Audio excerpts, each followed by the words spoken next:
against the Dodgers. And Colorado returning to their friendly confines. Very excited. A 5-1 road trip for the Rockies that included a sweep against the Philadelphia Phillies. And we welcome in Drew Goodman and George Frazier to continue the conversation, guys. Jenny, thank you very much. We will continue the conversation. Here's something very strange. As the calendar turns to June, the Rockies are above 500 out on the road. We all know historically how difficult the road has been. At home, just 8-13. The weather's pretty.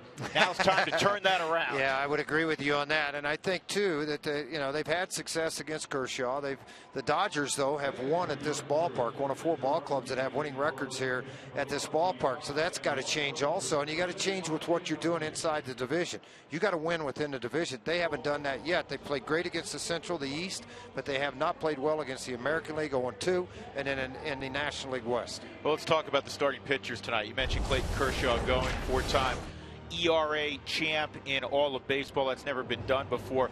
Kyle Kendrick, after the great start in Milwaukee, obviously didn't pitch well the rest of April. The last 4 starts, he's been very good, though. He's been very good. He hasn't got a lot of run support. Now, the other day in Cincinnati, he did get run support. He got 6 runs in a 6-4 win against Cincinnati, a home run, with 75 pitches over those 75 and a third. That's when he's on his game. When you see the 12 pitch innings, the 8 pitch innings, the ground ball outs, that's when you know Kyle Kendrick is right on the mound. And on the flip side of that, Clayton Kershaw, good, bad, and the ugly, because he's had really good and he's had really bad against the Colorado Rockies. He's 15-5, which is obviously more wins than any other team he's faced in baseball. April the 17th in Los Angeles, 12 strikeouts, 6 innings, a win. Came back to Coors Field, a no decision, 5 2/3, 5 earned runs. The Rockies got after him in the 6th inning when he was handed a lead. He went back to LA, 6 1/3, 10 strikeouts, picked up the win. So he's 2-0 against the Rockies this year, and it has been a lot of strikeouts, but you haven't seen the dominance that you have seen. Now, he has struggled in his career, which is amazing, in April. He's had a bad record in April, losing record, April 8-14, with an earned run average near 4. This is about the time that clock kicks, when he kicks it in and really takes off. Well, his last start was his best of the year down in Atlanta, 7 shutout innings and 10 strikeouts. So it's always a tall order to beat Clayton Kershaw, but the Rockies have been swinging the bats. A 5-1 road trip, and they knocked the ball all over the yard and plenty over the wall.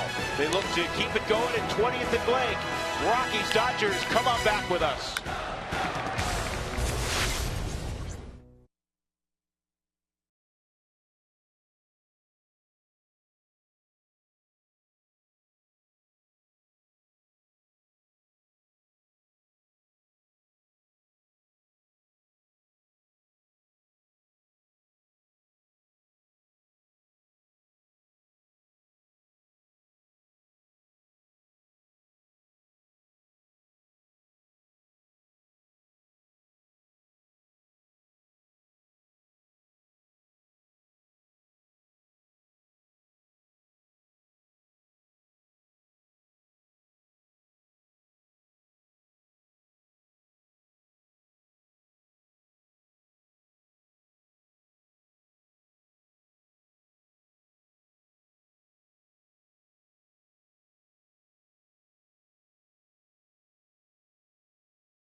last time the Rockies gathered in the beautiful Mile High City, everybody was bundled up, and it was cold and rainy for an extended period. That's in the rearview mirror. We have a pretty night for baseball as the Rockies will take on the Dodgers, 4th series of the year. There'll be 2 more later on in the season. Kyle Kendrick's ready to go, and Joc Pederson, the precocious rookie for the Dodgers, will get a toe hold and get ready to go. He's hit 13 home runs already. One of 7 rookies all time to hit 13 home runs in the first 2 months of the season. So it's a sun-splashed early evening, and we are glad that you're along with us. Kyle Kendrick's first pitch swung on and popped up foul and out of play. Well, Kendrick's numbers are not pretty, but as we were chatting about a moment ago, George, the last 4 outings he has pitched deep into ball games. April, the opposition hit .336. Those 4 Drew's talking about, .213. So obviously that's changed. At home, he has struggled with a 7.8 earned run average. He's 0-2 against the Dodgers. If you look at his career mark with them, and again, the roster's changed so much, and the Dodgers obviously have changed their roster, but his last win came in 2010. He's had 6 starts, 0-5 over those 6 starts. Yeah, the last time he beat the Dodgers was obviously in a Phillies uniform, but it was in Philadelphia in 2010. 0-2 on Joc Pederson, and that bounces up there 1-2. Joc Pederson's an interesting young player, tremendously gifted. He takes an enormous swing, but he's also very patient at the plate. He walks a lot. Don Mattingly told me the thing that had impressed him most from the first time he had laid eyes on him was how relaxed he was at home plate. This ball's well hit swing. The center field, but he got underneath it a smidgen, and Charlie will have a play. Well, you mentioned Don Mattingly. Let's take a look at his lineup presented by Southwest Airlines. Book your low fare now at southwest.com. Dodgers have been struggling of late to score runs. Early on, they were scoring runs in bunches. Justin Turner, the great Adrian Gonzalez in the 3 spot. Howie Kendrick, Andre Ethier, Kike Hernandez, Jimmy Rollins has been dropped down the last couple of ball games in the lineup from his familiar spot atop most lineups. A.J. Ellis will bat 8th in front of Kershaw. 1 out, and here is Justin Turner, a career .417 hitter against the Rockies in 60 at bats.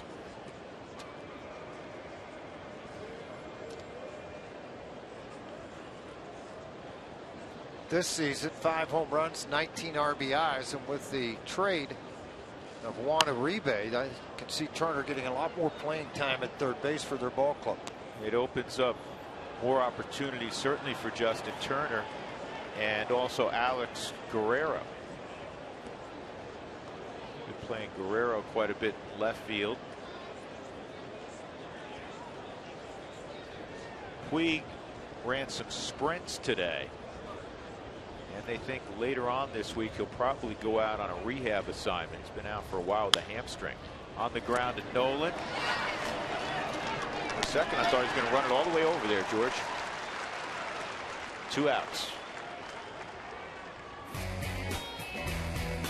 Here the Rockies defensively. Rafael Ynoa gets a start in left. Blackman in center. Brandon Barnes for Cargo in right. Rockies loading up on right-handed bats against Kershaw naturally. Arenado, Tulowitzki, LeMahieu, Rosario in the infield, and Nick Hundley is behind the plate. 2 are gone, and that'll bring up Adrian Gonzalez.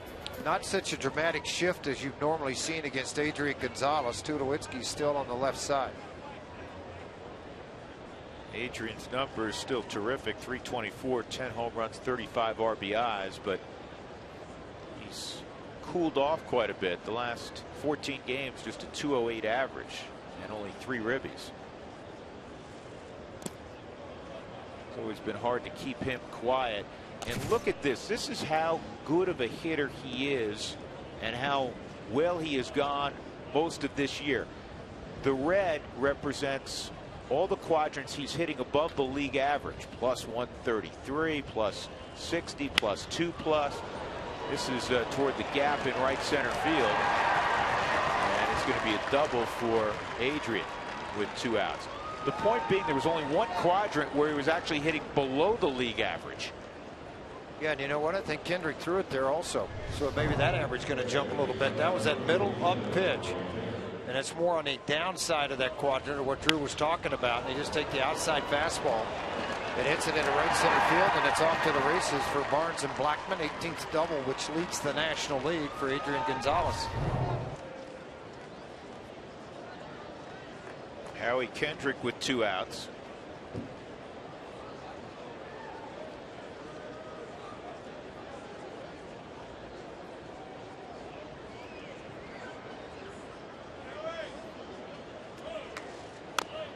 And that's off the end of the bat. Strike 1 on the former Angel.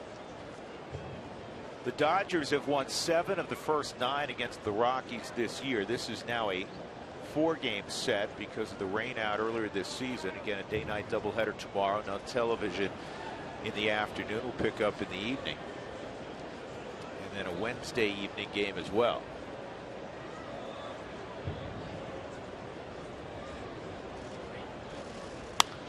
And this is in the air to Barnes in right, and this should get Kendrick to the dugout. It will. No problem. Double with 2 outs for Gonzalez. He's left stranded. We'll see the Rockies on offense when we come back.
Safely navigates the top half of the inning.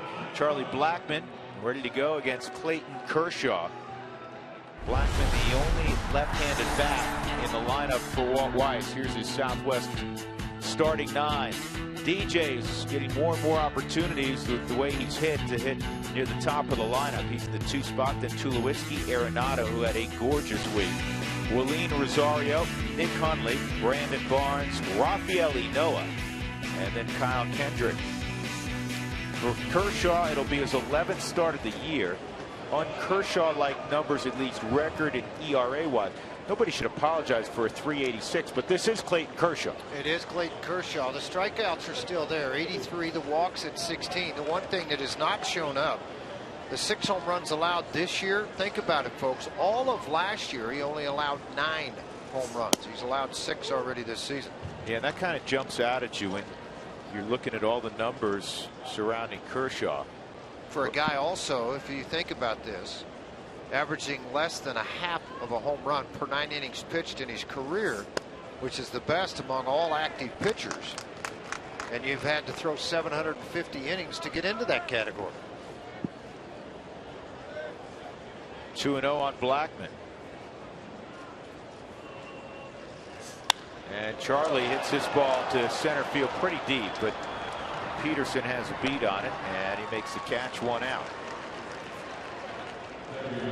Now, if you want to hurt Clayton Kershaw, you got to do it early in counts. You can't delay and wait First pitch. Look at these. These are huge numbers for me in his career. 298 on first pitch. 381 they're hitting in 2015. 0-1 counts. Shouldn't be this way on this type of a pitcher. 251 a year in his career. 350 in 2015. And of course the 0-2 counts, they're up slightly over what they normally are. Outside on LeMahieu.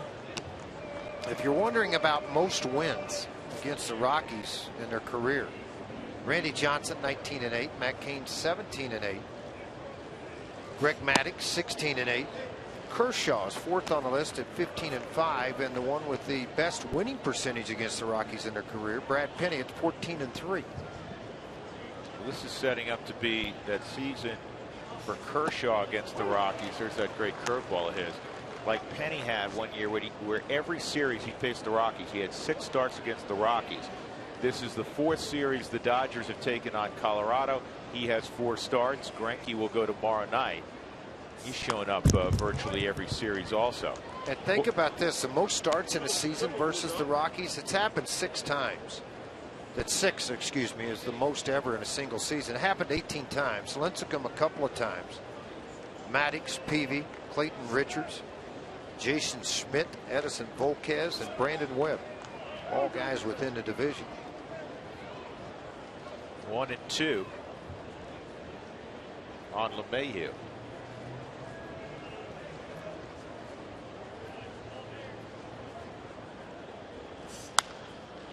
So the Rockies are coming off a great road trip, 5-1. First time they've ever swept Philadelphia, and they become the last National League team that the Rockies sweep on the road. They swept everybody else in their history at least once out on the road. And what made that series in Philadelphia much more impressive for me, and I know people say, well, Philadelphia's scuffling. They're still major league players. They still have some big names in that lineup with Ryan Howard, Chase Utley, etc. But they beat 2 of the very best pitchers in baseball so far this year. Cole Hamels, who pitched a beautiful game Friday, and stood Chad Bettis was better. And then Saturday, Aaron Harang. 2 guys that may not be there very long. The way the Phillies are looking for big prospects. The one thing on the road is I started to dissect numbers that jumped out at me. Why did the Rockies perform so well? Well, the Reds and the Phillies, with runners in scoring position, they hit a combined 143. And it goes back to the old adage, you can talk all you want to, but if you can pitch it and you can catch it, you're going to win a lot of baseball games. And the Rockies starting staff, their bullpen, much better on the 6-game road trip. Mayhew's putting together a nice at bat here. This situation, you predominantly see a fastball, and that's what it was, but it was in the dirt. So a walk for DJ with 1 out, and that'll bring up Tulowitzki. Take a look at the Dodgers defensively. In the outfield, Joc Pederson's been very impressive. They start Kike Hernandez tonight because he can really run. He's a good outfielder, and you need 2 center field types, especially in left field here. Andre Ethiers a plus outfielder as well. Turner, Rollins, Kendrick, and Gonzalez in the infield. And A.J. Ellis behind the plate. The infield's steady, but does not have the range that the Rockies do.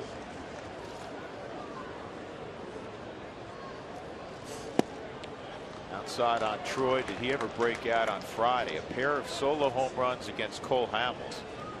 A 4-for-4 evening. And then on Saturday he had a booming double late, would score the Rockies' 5th run. Yesterday Troy had off.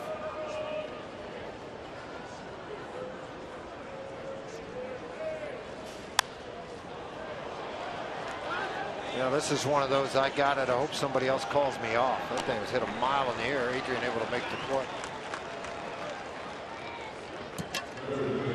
Well, there's so much alarm early in the season. Everybody's talking about the failures of Clayton Kershaw. High earned run average, not getting beyond the 5th or 6th inning. Well, folks, his career record in the month of April, 8-10. Think about that. 8-10, 336 earned run average. How about the rest of his career? 93-42 the rest of the months. Is that any good? pretty good with an earned run average below 3. He's a very, very special talent. It goes without saying. And Nolan Arenado with 2 outs. Outside on Nolan. Arenado with that huge week. 429 average, 5 home runs, 14 RBIs. Hit 9 home runs in the month of May, which was tied for 3rd best in the National League. That was a strike. Of course, Bryce Harper, it seemed like he had a home run every day. 13 for Harper in May. Paul Goldschmidt, who's quietly had an extraordinary year. 10 home runs. He's hitting above 350 right now. He was on base 7 times yesterday. How many? 7 times. They played a while. I know. They went 17 innings. Boy, I tell you what, you talk about taking a lot off. 73-mile-an-hour curveball with fastball arm speed. Very difficult for a hitter to even think about sitting back on this. When you throw 95 miles an hour, folks, that is a great location and a great pitch by Kershaw. You saw that on the Subaru Super Bowl.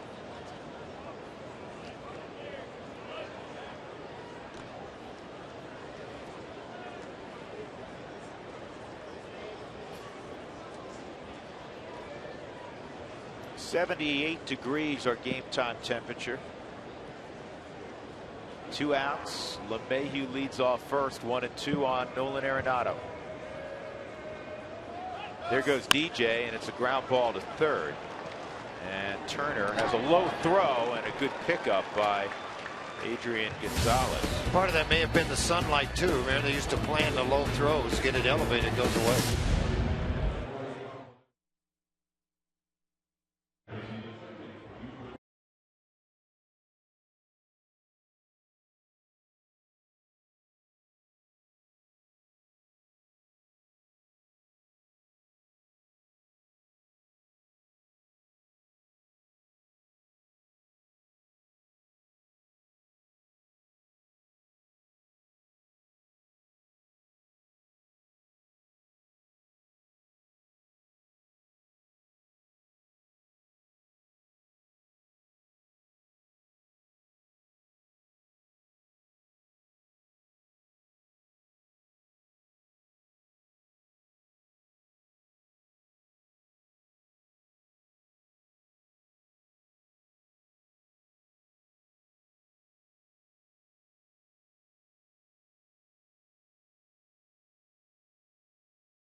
Five starts in April, 5 in May. I asked him if he's kind of changing up his arsenal because he's been better last month than in April. I try to get back to being myself, and I'm a sinker changeup guy. Trying to throw those more, getting ahead in the count more with those pitches, and throw my secondary stuff later in the count. And guys, just to prove how much better he pitched in May than in April, look at these split numbers for the 2 months. You see a lot of identical things, and then look at the ERA. It's almost in half. And Drew and George, when you look at his career ERA, it's 4.52. It was 4.61 last year, and he's used that to win basically 10 games a year. So hopefully he is back to his old self. Well, and he was in an offensive park in Philadelphia, so if he gave up 4.5, 5 runs a game, that offense usually put 7, 8 on the board. He won the ball game. You're in an offensive park here. I think that same mindset. Have good things happen for you. Andre Ethier will lead off the top of the 2nd for the Dodgers. He brings a .305 average into the ballpark. Ethier 1 for 3 yesterday in a 3-1 loss in St. Louis. And this ball's well hit right center field, and this one is going to clear the wall and get on out of here. So a 1-0 lead for the Dodgers on home run number 7 for Ethier. And that's the 14th home run that Kyle has allowed.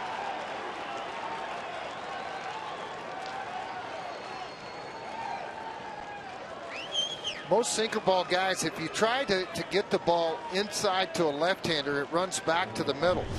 And if you try to add a little more velocity, you'll see it on the Subaru Supermo here. See this ball, how he tried to come inside, then the ball runs to the middle. When it runs to the middle, you're going to catch it where the ball's out over the plate, where you can really extend your arms and drive the baseball. There's a strike on Kike Hernandez. Well, Ethier continues to do damage. Carl Crawford now on the 60-day DL. He hasn't even started baseball activities yet. Well, Puig also. I mean, you're talking about a guy who was an everyday player. Didn't matter who was on the mound with Andre Ethier. Yep. Left, right, didn't matter. And he had scuffled for 1 year. But, man, I'll tell you what. Pretty good fourth outfielder on anybody's team, huh? Kind of what he'd been pushed back to. Kendrick takes his time, throws out Hernandez, one gone. Jimmy Rollins will be next. It's strange to see Jimmy Rollins batting in the lower third of a lineup. His whole career he's batted typically in the leadoff spot. Rockies fans, join in on the conversation. Send us your thoughts and photos. Use Twitter, Instagram, or Facebook. And also utilize the hashtag Toyota Talk. We'll show some of your Toyota Talk comments throughout the game. You know, Rollins overall hitting .202, but Jimmy against the Rockies this year is hitting .303. Talking to Mark McGuire before the game about Jimmy, and he still believes he can hit. He just hit one out himself. For a little guy, he carries a big stick. That's his 6th home run of the year, and it's 2-0 LA. Guys get older. A lot of times it takes the bat a little longer to show up in a ball game. And, you know, I think for Jimmy Rollins, you go back and when you watch a veteran player play, you're looking for bat speed. If they still show you bat speed, they're going to hit. And it's going to happen. Here once again on the Subaru Supermo, trying to come to the inside part of the plate, runs back to the middle, a little elevated, about belt high on Jimmy Rollins. Everything timed perfect there. The toe tap, the hands drop, back in a hitting position. It all worked perfectly. A.J. Ellis, who's lost his starting catching job to Yasmani Grandal, who had a great May. Grandal just being given the evening off, so A.J. Ellis getting a start tonight.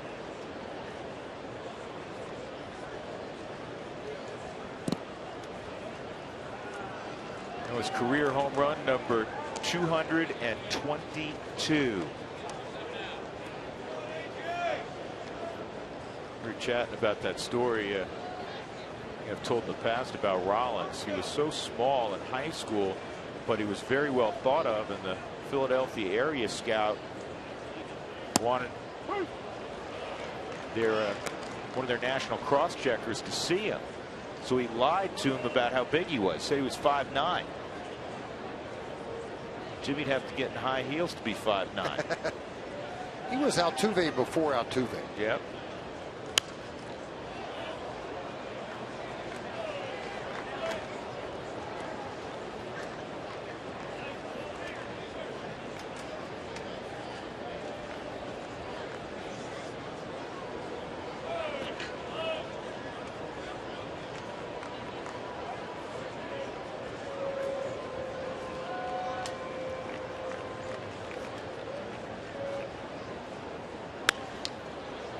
Ball golf toward right center field. Blackman and Barnes. It'll be Barnes, and that's the second out.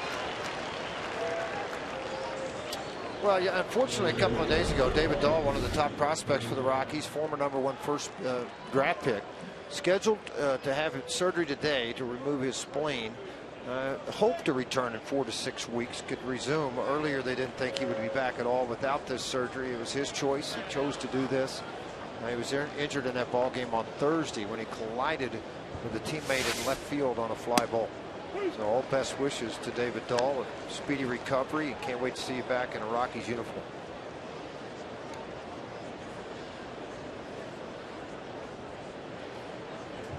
0-1 on Kershaw. 2-strike count on Kershaw.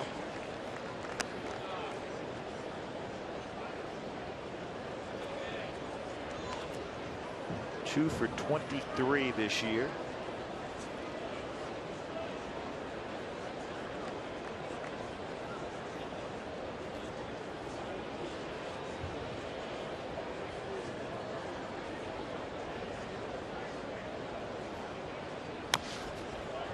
Now, speaking of top prospects, yesterday was a pretty good day for the Albuquerque Ball Club. John Gray pitched extremely well, got the win yesterday. Has pitched, rattled off 3 pretty good ones in a row. Yeah, and really the last 5, George, have been pretty solid for John Gray. I'm excited to see that for him, commanding the strike zone much better, the walks.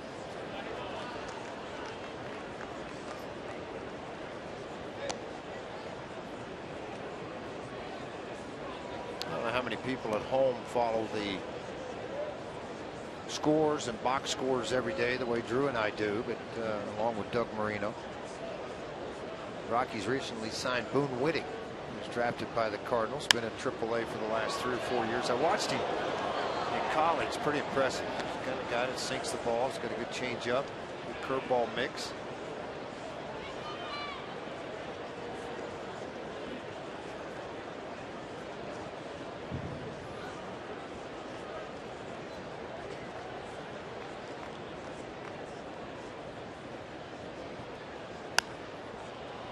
Clayton Kershaw battling away against Kendrick.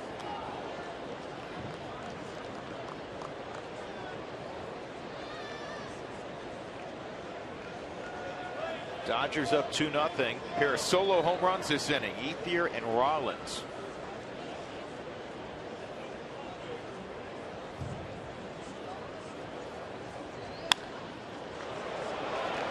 Blackman's going to have to fielded on a couple of hops. 3rd hit for Kershaw. A little soft serve into center field.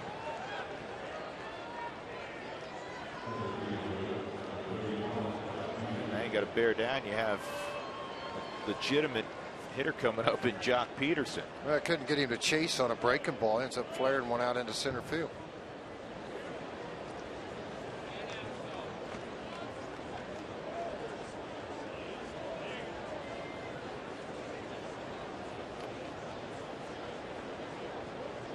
Voting for a Rookie of the Year right now.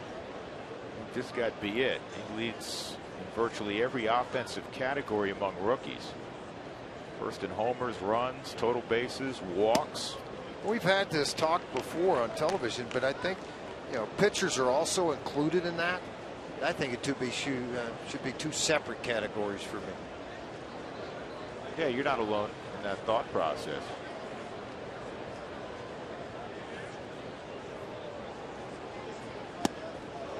Oh, there's that big swing Drew was talking about. The chiropractor's on the second door on the left. Holy cow. I mentioned I was talking to McGuire today. We were kind of, when I brought up his big swing, he started chuckling because he does. I mean, he swings out of his shoes. And sometimes when you do that, your eyes leave the path of the baseball. But when they stay on it, it gets hit pretty hard. Ethier calls him a puppy. He's really well liked. He's a guy that loves to play. Similar to Nolan Arenado in that regard. McGuire thinks he's been around 250, 260, George, this year. McGuire thinks he has a chance because he's done it a bunch in the minor leagues also, and he has a great eye to potentially hit 300. And he's going to hit home runs. We know that. Where'd that go? Went really high and then took a right turn. Just did land. And that guy caught it. Nice catch, that baby. How do you say that name? He's got to turn around again. I got to get another look at it. Well, that's a pretty good look at it.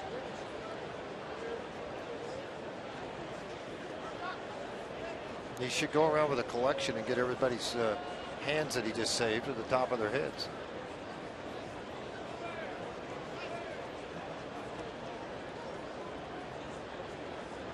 Soft hold for Rosario on Kershaw.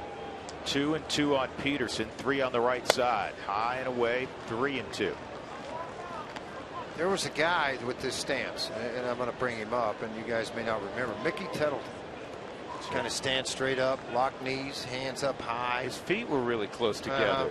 Now his feet are not that far apart, but you know it's in a balance point about shoulder width. But see how he's standing straight up, bat straight up. Then he called timeout. He got bug in his ear.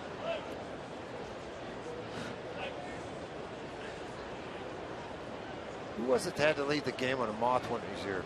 Matt Holliday. That's who it was. Remember that? I do.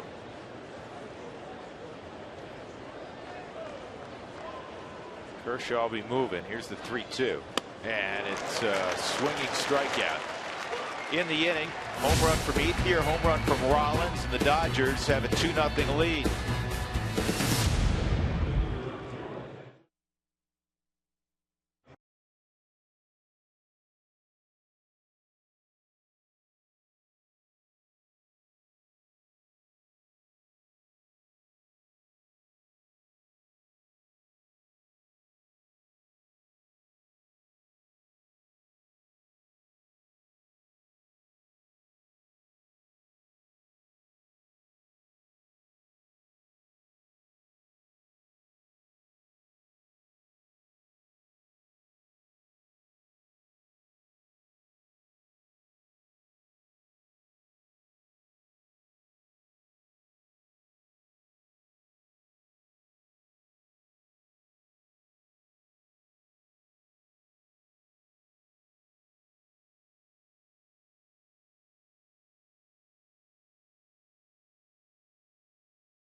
Your hometown Toyota stores. Let's go places. By Jack in the Box. Taste the new black pepper cheeseburger today, only at Jack in the Box.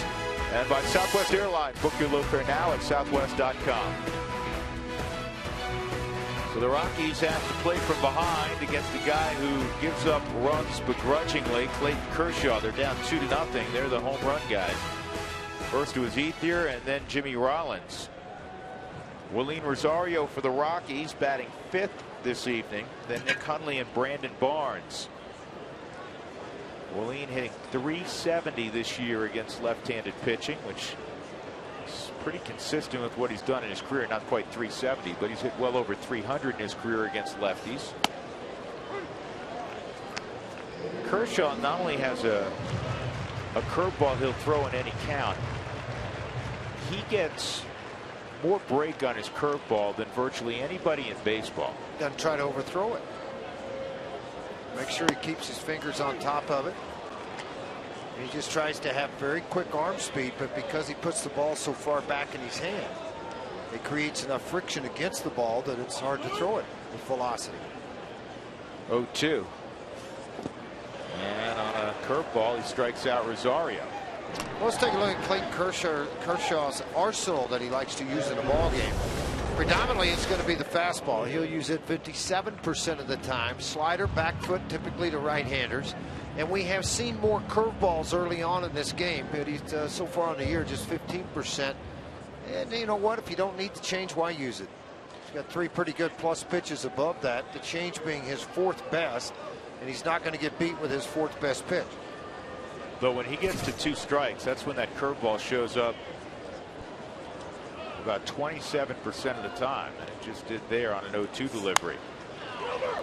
This is fisted on one hop to Gonzalez. Nick's out, and there are 2 gone.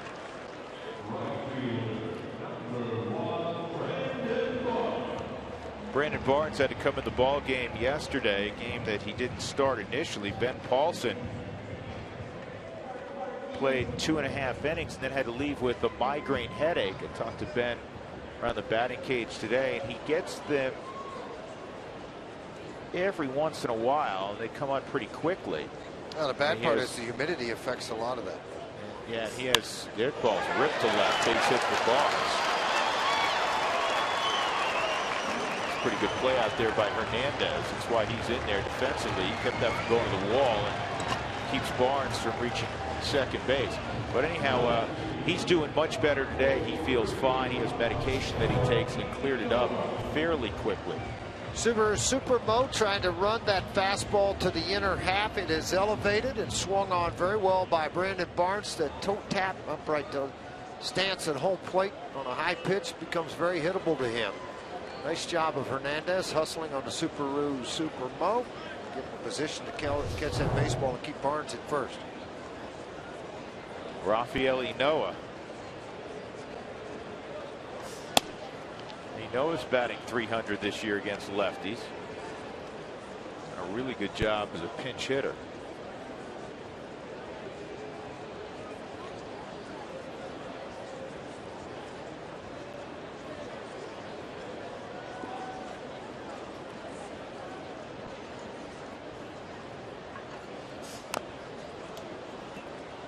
Our umpires this evening: Laz Diaz is behind home plate. Corey Blazer, local products at first. Another local product, Chris Caccioni's at second. And the crew chief, Jeff Nelson, at third.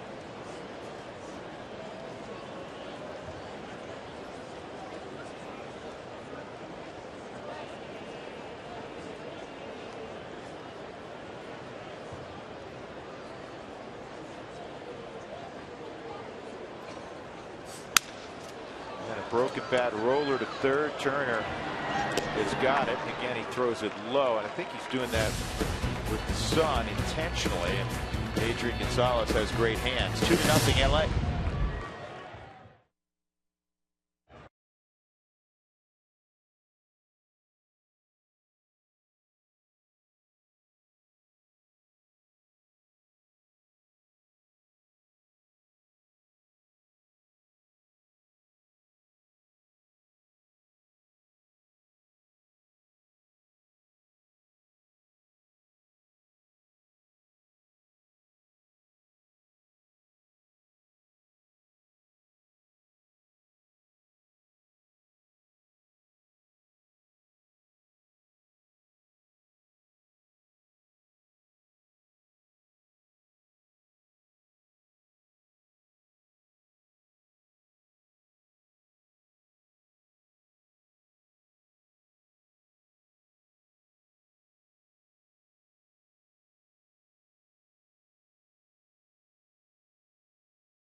Subaru Eyesight Review will determine the outcome. Love it's what makes a Subaru a Subaru.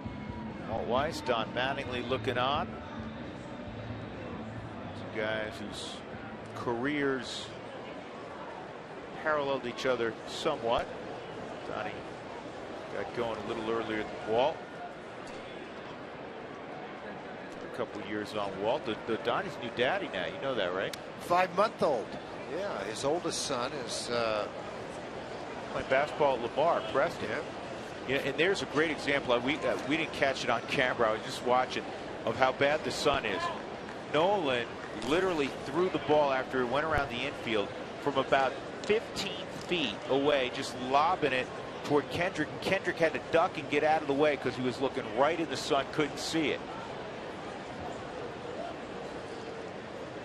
I remember all those years Todd would have him practice that during infield. Just keep it in a skip as much as you can, either a long ways away, and we'll go back. Drew caught this earlier, but how about the camera work? Oh, that's pretty good right here, right in the middle of the sunshine. He got out of the way of that one. Now, if there wasn't any sun out there, it would be concerning. Turner lines this to lefty. Noah got a good jump, and Raphael makes the catch. So Turner retired. That'll bring up Adrian Gonzalez, who doubled in the first inning, was left at second. Adrian in his career, .293 average against the Rockies, 25 home runs, 114 driven in. But don't think it's just the Rockies. He's got pretty good numbers against every team he's played against. He's got a good start to being a Hall of Famer. Put it that way. He's one of those guys because he's a real good leader, but he's somewhat unassuming. He's a great teammate. And when you look at the numbers, I think you're right, George. When you add them all up, when Adrian Gonzalez finally takes the spikes and goes home, you're going to say, wait a second, this guy's a Hall of Famer. Well, not only that, he plays every day. He doesn't take days off. And he's good with the glove. Yeah, he's great with the glove over first base. I mean, it's, is he a Gold Glove caliber? Maybe not, but he's very, very good. 18 doubles on the year for Gonzalez. We mentioned that earlier. He is leading the National League.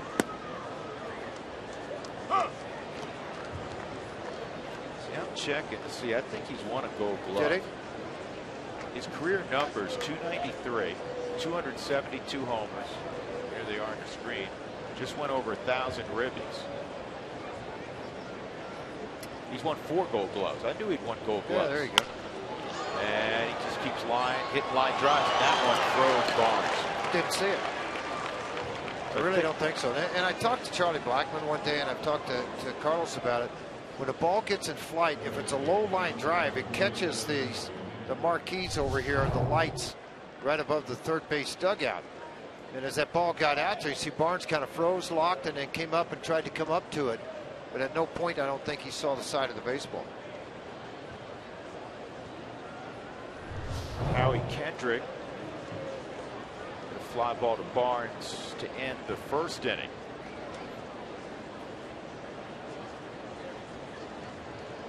Kyle has not gotten a lot of ground balls yet.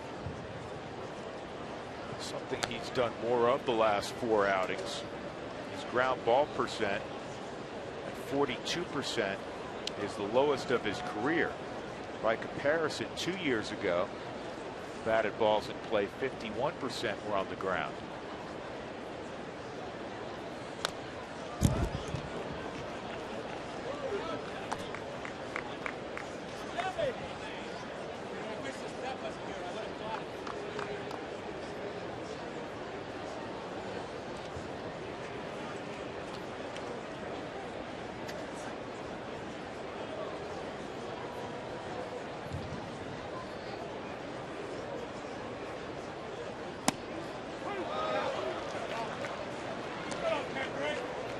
Howie thought that was high. Last Diaz saw it at the top of the strike zone. It looked like it was in the top of the strike zone. Kendrick's hit over 350 against the Rockies this year.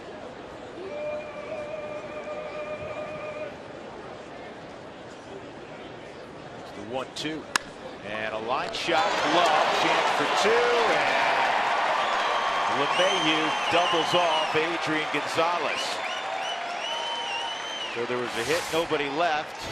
We go to the bottom of the 3rd inning. The Dodgers leading at Coors Field 2-0.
Frazier, Mark Stout. And it'll be Kyle Kendrick leading off against Clayton Kershaw, who wants tacos. When the Rockies score 7 or more, go to participating Colorado Taco Bell locations the following day between 4 and 6 to get your Rockies taco special. Liv Moss at Taco Bell. Rockies have won 7 of their last 8. Get themselves within 4 games of 500 as they open up a 10-game homestand. Trying to right the ship at home where they're just 8-13. The Rockies in the cellar right now in the NL West. However, they're only 6.5 behind the Dodgers. The only other division that's tighter from top to bottom is the American League East. Only 4 games separate the top spot from the bottom spot in the AL East. But everybody's kind of bunched together right now in the competitive National League West. It's going to stay that way too, I think, for a little while. I think the clubs are playing better than anticipated. The Rockies have gotten hot. Arizona has stayed the course so far. They have multiple injuries that they hope come back with their starting rotation. Well, it's got a turn for the Rockies, George, and you mentioned this at the top of the broadcast. The Rockies just 11-19 inside the NL West, and even last year, a year where they lost in the mid-90s, they went 36-40 inside the division, so they were pretty close to 500 last year inside the division. And right now 8 games beneath 500, so a lot of work to do in the NL West. And with the American League Interleague still coming up, they're 0-2 in the American League. They get which they have played well in the past when they played against the American League at times. They just had to pick the pace up on that too. Yeah, the last few years it's been a rough ride when the Rockies have taken on the junior circuit. See how quick Doug is?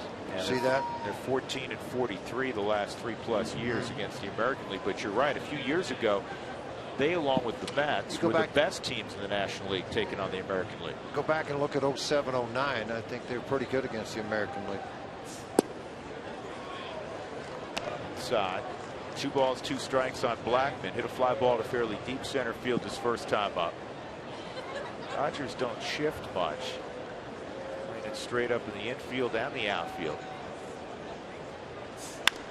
And it's a ground ball cut off there by Turner. 2 outs. All fans, Tuesday, June 9th, will receive an LED bulb upon exiting the game, courtesy of XL Energy. If it not lights up blue, red, or green, you could win a suite for 12 or other great prizes. So make sure you come to that ball game on June 9th, and it's every fan in the ballpark, including Doug Marino and Drew Goodman, are going to get a bulb when they leave the ballpark. All fans, Doug. She says all fans. That's everyone, includes you. You're a fan, right? Right. DJ, a big cut, no baseball. It's 0-1. Reached on a walk his first time up.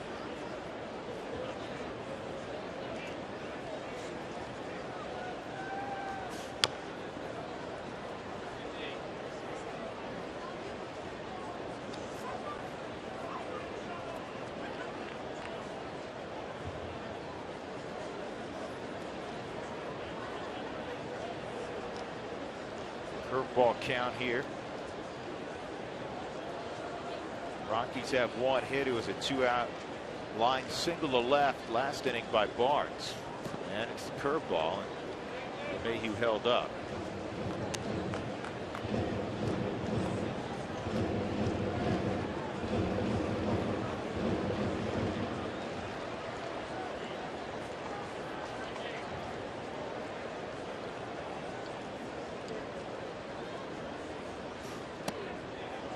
Two and two.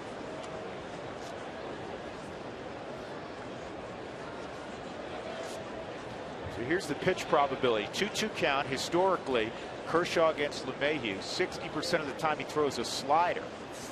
Now he went fastball there. 3-2. And the reason we show that is the hitter has an idea, because the hitter does his homework, right? How's he worked me in the past? How does he work me in various counts? Now, when it's a 3-2 count, the fastball shows up 60% of the time. And that looked like a slider. And he gets a foul tip, and a strikeout of LeMahieu. So Clayton Kershaw appears to be on his game. Very infrequently is he not. 2-0 Dodgers.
And they're up 2-0 as we go to the top of the 4th inning. Ether, in fact, will lead it off. Hey, log on to CFDRodeo.com/Alabama for your chance to win tickets to see Alabama in concert Thursday, July 23rd at Cheyenne Frontier Day, summer's largest country music festival. You know, last time I saw Alabama live?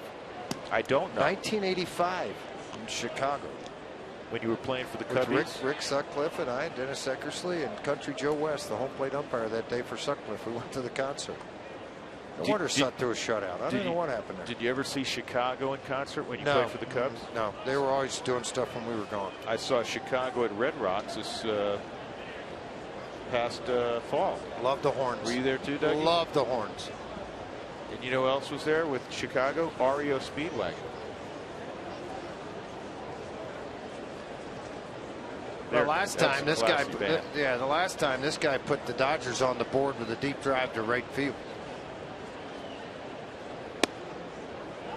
Another look at that. It was going to be a fastball. They hoped to work to the inside corner. You see him run to that outside corner, carry down into right center to one of the deepest parts of the ballpark for the home run for Andre Ethier, his 7th of the year.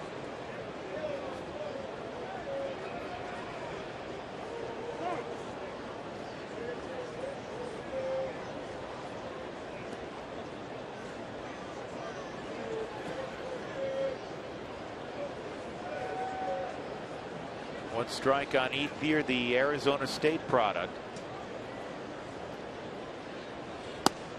And that just missed inside. We were discussing this yesterday. It was a tough couple weeks for Kyle in that the Rockies played 7 ball games against the Phils and his number never came up. Off the end of the bat. Kyle knocks it down. He's got time. They did a good job knocking the spin off the baseball. That's the hardest part. A ball like that that's cue balled out in front of you. You try to barehand that thing's liable to go anywhere. Instead, he went to the glove. By going to the glove, you just kill the spin on the baseball. And you can see it pop right out of the glove and then a snap throw to first base for the out. More look on your Subaru Super Bow as it popped out of the glove with that rotation. Kike Hernandez, he had a comebacker his first time up. So Kendrick got to visit with his old friends, but he wanted to compete against them. 74 wins in a Phillies uniform, 24th in club history. It's pretty impressive because the Phil's history goes way back. Philadelphia baseball teams into the 19th century. That's hook and foul. They've had 52 managers now, in fact, with Ryan Sandberg being number 52. Who was the longest tenured Phillies manager? Connie Mack. Might be. Don't know.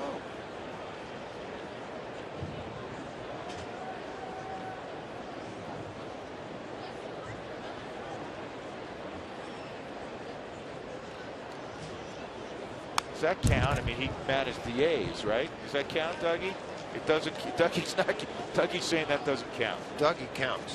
Whatever Dougie says, that's what counts.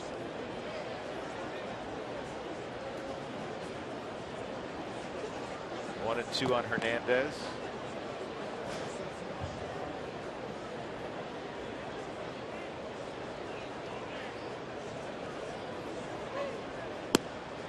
Off the plate. You know, the Dodgers made a trade earlier this week. Juan Uribe was sent to Atlanta. There were other players involved, and the main guy that came back was Alberto Callaspo. Now, Ian Thomas, the guy that's got a pretty good arm too. They came back over to the Dodgers, a big arm, and then Eric Stoltz. How's his day going? He was starting for the Atlanta Braves 7 days ago. Tomorrow he will start for the Tulsa Drillers in AA. Could be the oldest guy in the Texas League, I'm guessing. Second, I think. Ramon Troncoso's older, I think. How about Uribe yesterday? He went out against another one of his former clubs, the Giants, and he took Bumgarner deep. Giants blew a big lead in that game late. So who's the longest tenured manager? How about Charlie Manuel? There you go. Miss seeing Charlie when the Phils are in town or in Philadelphia. Jimmy Rollins, who homered, takes inside ball one.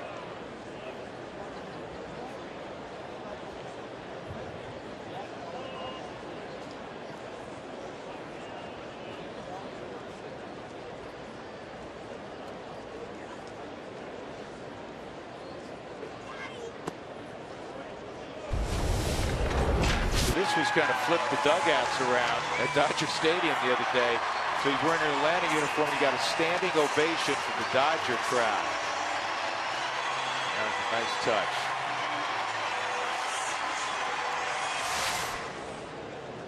I've said it many times. He's put together one heck of a career. Rocky inside.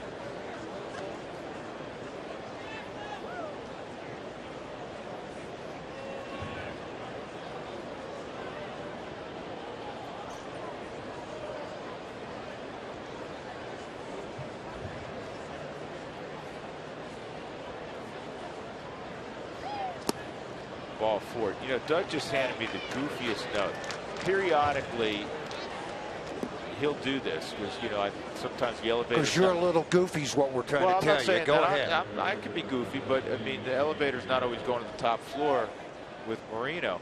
He hands me this note, George, and it concerns Jimmy Rollins. He said he hit 185 in April. He hit 216 in May. What's today's date? June 1st. So he's hitting 1,000 in June. Did he lie? No, he didn't. But there's just not a lot of data yet for June. Nice stuff. Ground ball to Rosario, and A.J. Ellis is third out of the inning. So we move on to the bottom of the fourth inning. The Rockies down 2-0. They've been out hit 5-1.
it's Nolan Arenado with a long ball on the road.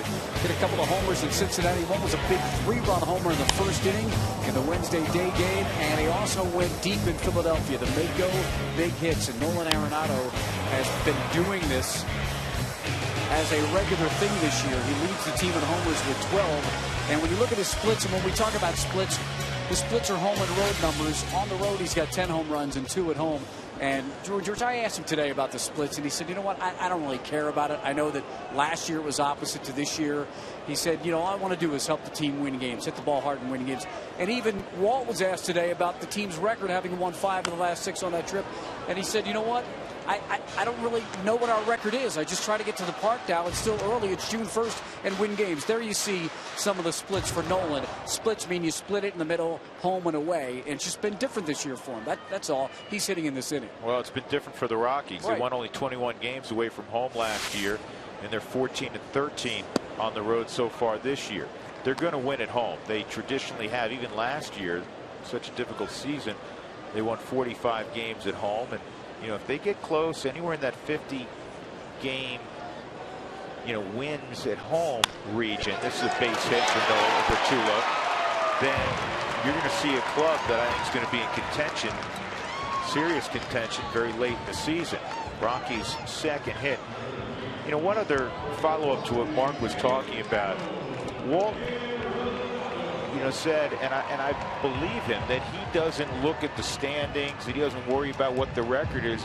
It's grinding out W's, playing good baseball, and the standings will take care of itself once you win enough baseball games. And it's June 1st. You don't worry about that right now. It is June 1st, but I think the thing behind all of that, what he's talking about, you can't change what happened yesterday. So why dwell on yesterday? I can only change what's going to happen today.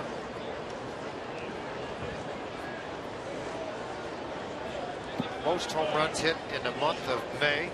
Nolan Arenado's 9 tied him for 4th most in Rocks history. Todd Help in the year 2000 hit 11.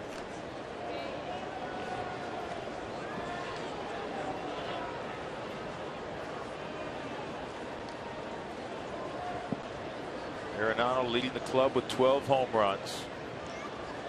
Leading the club with 35 driven in.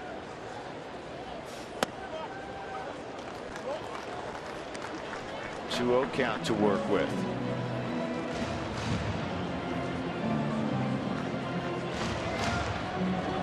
Let's see if Kershaw gives in with a fastball. This is a spot where sliders utilized almost as much as the fastball. And he went slider, and it's 3-0. They don't want to keep anything flat and have that ball break back into the zone. That's not going to be pretty for them. Well, the way Nolan's swinging it, you got to green light him here, don't you? Well, I would. Well, you can't take it away from him. You're down 2-0. This is the hottest hitter in baseball.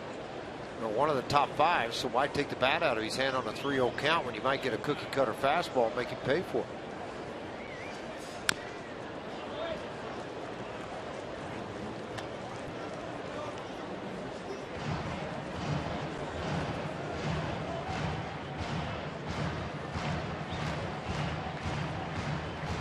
Still a great offensive count, 3-1.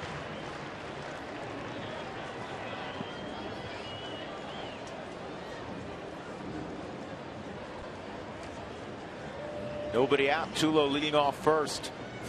And this ball is driven to center field. Pederson going back. Look it up. Gone. Nolan Arenado has done it again. And the Rockies are all even with Kershaw and the Dodgers. Boy, did he ever tag that one. 37 RBIs. And for Clayton Kershaw, his 10th home run given up this year. That's a bunch. Fastball middle half in. Kershaw looked like he lost his balance at the end of this, but it was 95 miles an hour coming on the inner half of the plate to Nolan Arenado, and the one again, he just visited that left center alley, drove it out of the reach of everybody. Nice catch, buddy. That a baby. Rosario at the plate, swings and misses. So now Kershaw's allowed 7 home runs this year. It's June the 1st. And last year, as George told you, he gave up 9 the whole season.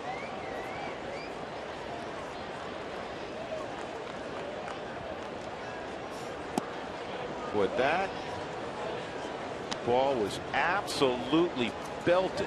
Well, it wasn't hit very high. It was hit on the line. 13 home runs for Nolan, and tied for 5th in the National League. We mentioned Harper has 18 now.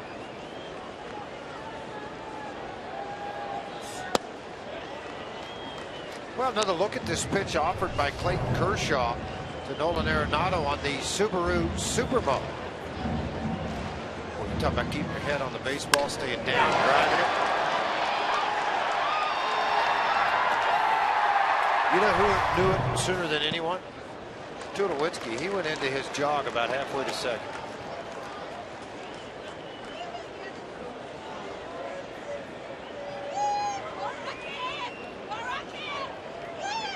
Pete Rose used to always track the ball to the glove. Nolan does as good a job as anybody I've ever seen. It almost looks exaggerated with his head right on the barrel. 3-2.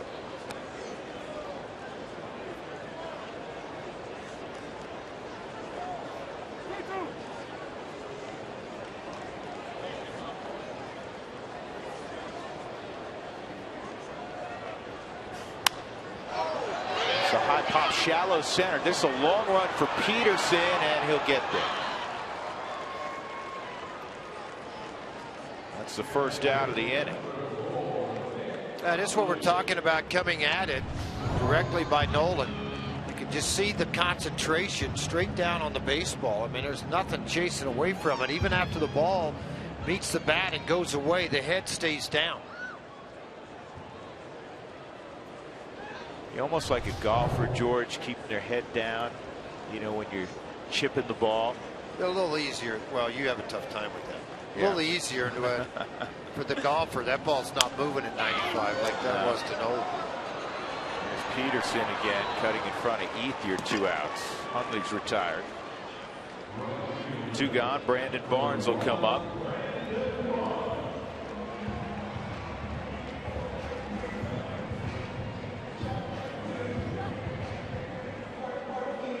Special talent.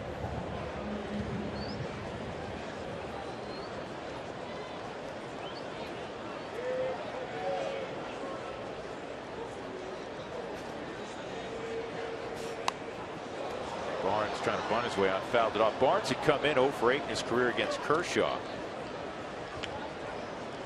He's getting the start. This is typical. You're going to load up on right-handed bats. Cargo, who swung the bat very well yesterday in Philadelphia, 6 for 33 lifetime against Kershaw. 2 home runs though and 4 RBIs.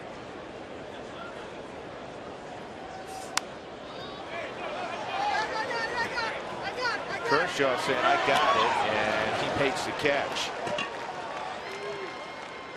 But he gives up a 2-run home run to number 28 for the Rockies. And we're all even as we head to the 5th inning at Coors Field.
Sports is brought to you by the all-new Ford F-150. It's not just a truck, it's the future of tough. By Southwest Airlines, book your low fare now at southwest.com. And by CenturyLink, your link to what's next. It's a 2-2 game, new affair after the 2-run home run by Nolan Arenado. And we turn the page to inning number 5. It'll be Clayton Kershaw and then Joc Pederson and Justin Turner against Kyle Kendrick. Features a fastball and a cutter most frequently. Pederson, a fly ball to center field and a strikeout on a 3-2 delivery. Will be on deck, but Kershaw is first. Kershaw singled his first time, lined a base hit in center field, just his 3rd hit of the year.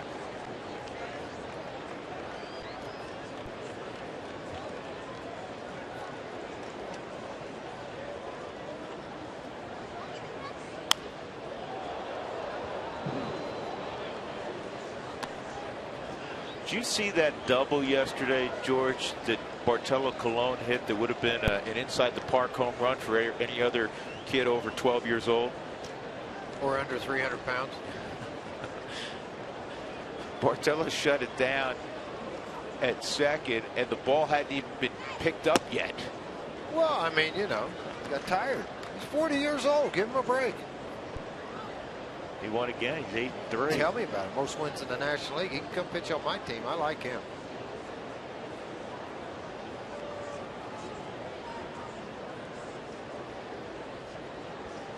I think you and Bartolo would be a good race. No. Outside. Not right now. 2-2. I think I could get 4 feet.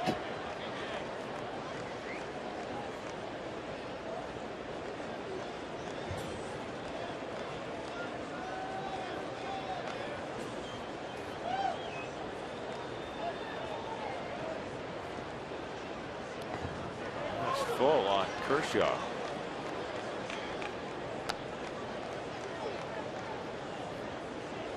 Kershaw made like a 12-year-old finishing that last inning, darting in off the mound, catching that ball in foul ground. There you go. Yeah, he flew off the mound, caught it. Showing off that athleticism for a left-hander. In the air to lefty. Noah not going to be able to catch it. It's over his head. Kershaw is 2 for 2. Standing at second base with a double.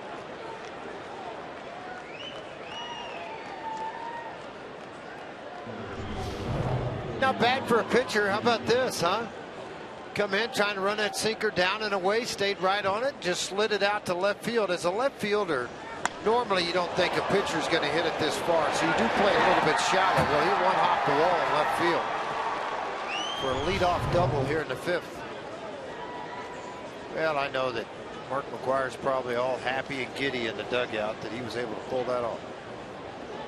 Well, you hate that from Kendrick's standpoint. You figure, all right, I should get a free out here and have a chance for an easier inning.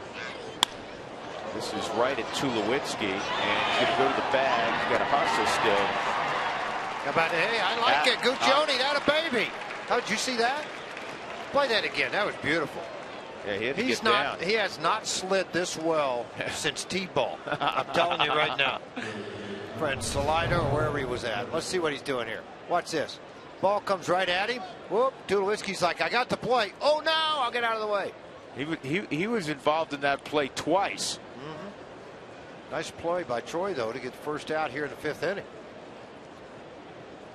It's a great idea by Troy, seeing if he could beat Kershaw to the bag. You know, no force. They're going to have to tag him. That's Right. why when he went to run at him, he ran at him in that respect that he was going to have to lay the tag on him. 1 out. Justin Turner at the plate. We're going to have to give Guccione a hard time. Tell him to stay out of the way. Probably should make up some cards for what we thought the move was, like 3, hold them all up. There's Chris. Well, one guy you don't really want to see to play with the Dodgers, Turner, 370 with runners in scoring position. Big damage as a pinch hitter for their ball club. Where he's used an awful lot for their club at the start of the year.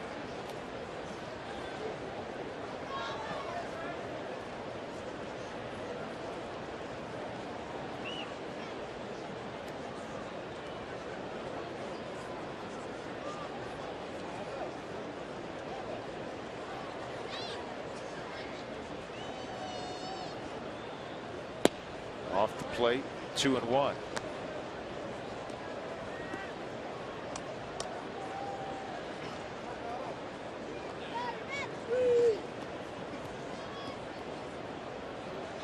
Two home runs, 5 RBIs as a pinch hitter.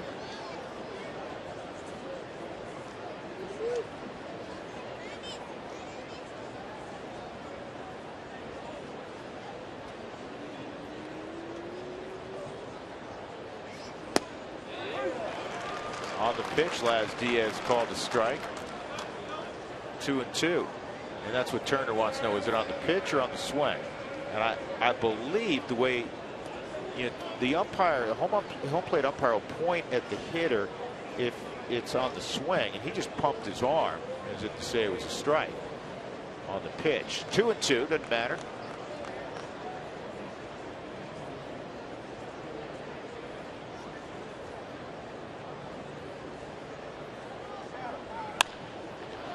Good pitch. Ran that right in on his fist. Not a lot to do with it.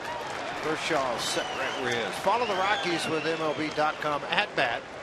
The #1 app for live baseball on Rockies. At bat is up to the moment.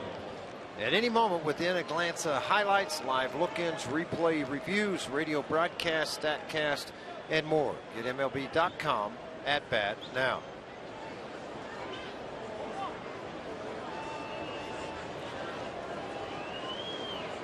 This is not a surprise. This guy, as we always say, is truly an RBI machine.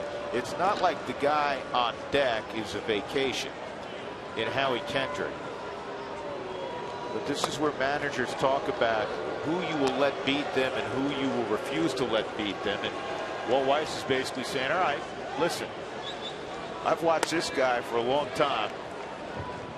I know Kendrick's a great player, a lot of respect for him, but I'm going to have Kendrick at the plate as opposed to Gonzalez. Well, he's got a humpback liner for a base hit. He's got a double off the wall in this game so far. Not a real hard choice to do something.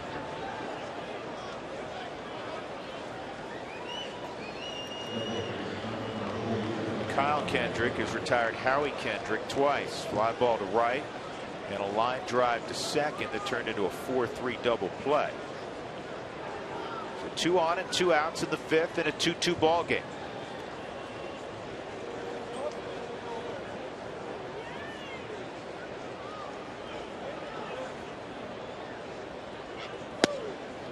Strike with the heater, and it's 0-1. Kendrick's been much better with less than 2 outs with runners in scoring position. 458, otherwise with 2, just 200.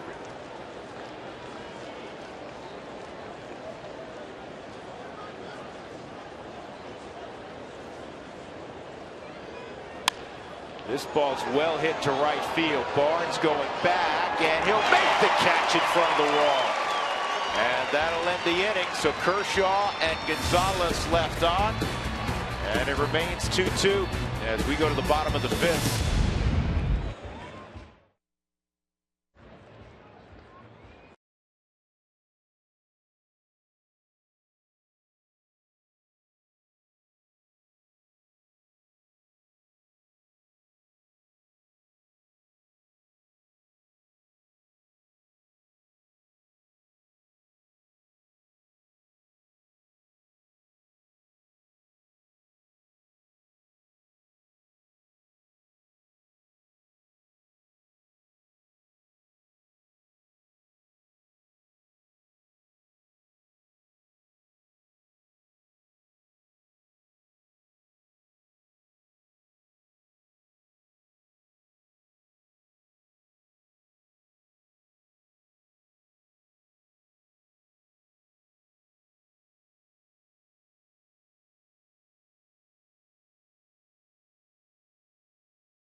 The Rockies and Dodgers tied at 2. Andre Ethier solo home run in the second, and then 2 hitters later, Jimmy Rollins went deep, and it was 2-0 LA. But Nolan Arenado on a 3-1 fastball hit one over the center field fence with Tulowitzki aboard after a base hit by Troy. And it's 2 apiece as we go to the bottom of the 5th inning. Kershaw will face 8, 9, and 1 in the Rockies order. 8 this evening is utility man Rafael Inoa. Hit a ground ball to third, back in the 2nd inning.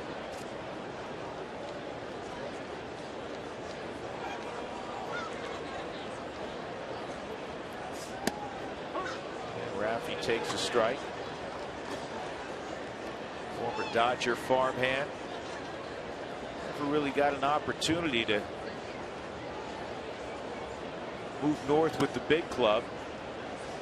Signed as a minor league free agent by the Rockies. Turned out to be a terrific sign. Well, they had a lot of injuries. He played very well, and he got a chance. He took advantage of it. Came up at the end of September, hadn't looked back.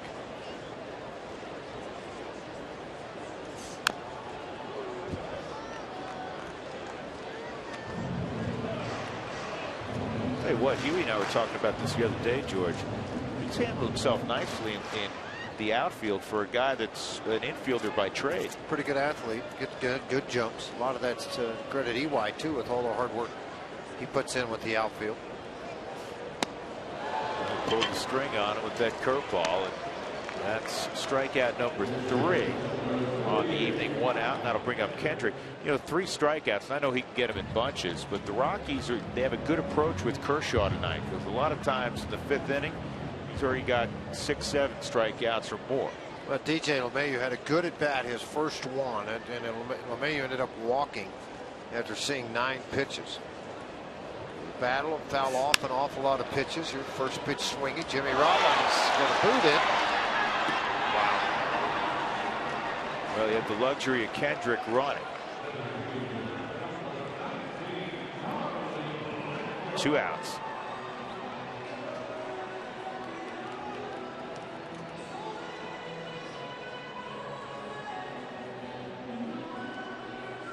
Rollins can smile about it now. Jimmy with a .983 fielding percentage in his career, which ranks 2nd among active players.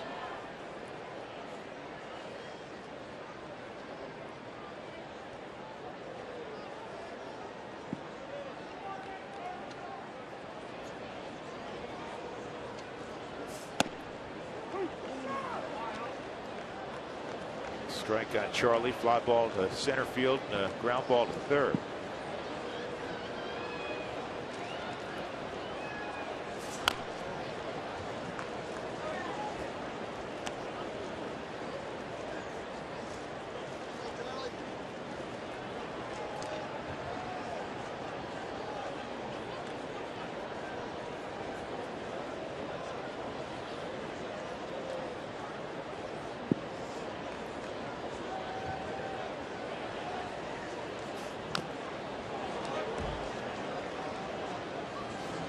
Pretty good pitch there too.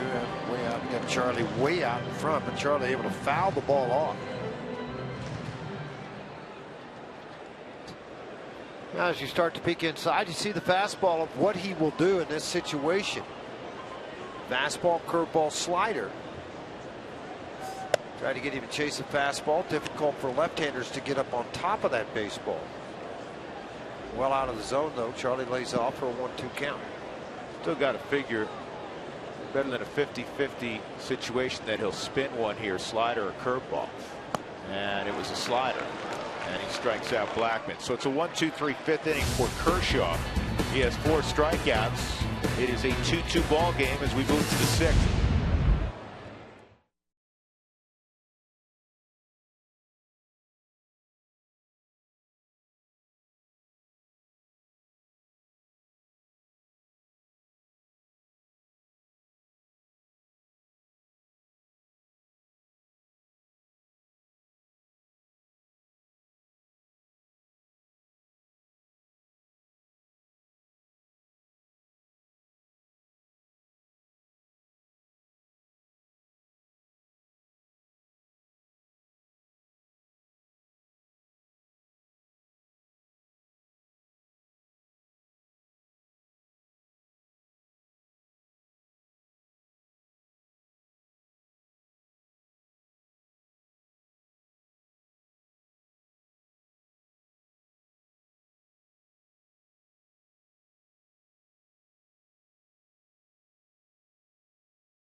Marks down. Andre Ethier will be first in the 6th inning.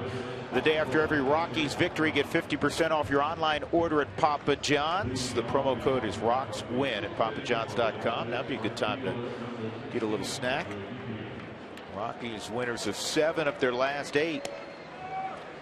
You know, these Dodgers on the road have scuffled. Coming in, they had scored just 6 runs in their last 6 road games. You go back a couple weeks ago, remember they were at AT&T. They got swept by the Giants, never scored. And they went 42 innings at one point, you know, when I visited without with scoring on the road. When I visited with Donnie today, you know, he looked at our club early in the season. We probably played a little bit above the level record-wise than the way we were actually playing. And he said, you know, then all of a sudden we kind of stayed on that peak. We leveled off. And he said, right now we've been in a little bit of an area where we're not scoring a lot of runs, or maybe we're not just pitching good enough. We've had some injuries, but he said what our record is of late is we're not playing that bad. We just had a couple of bad breaks where we haven't swung the bat late in games, gave up some base hits late in games. Kendrick on the night, 7 ground ball outs, 7 fly ball outs, and 1 strikeout. Ethier a home run and a comebacker. I will admit, I think from a player's perspective,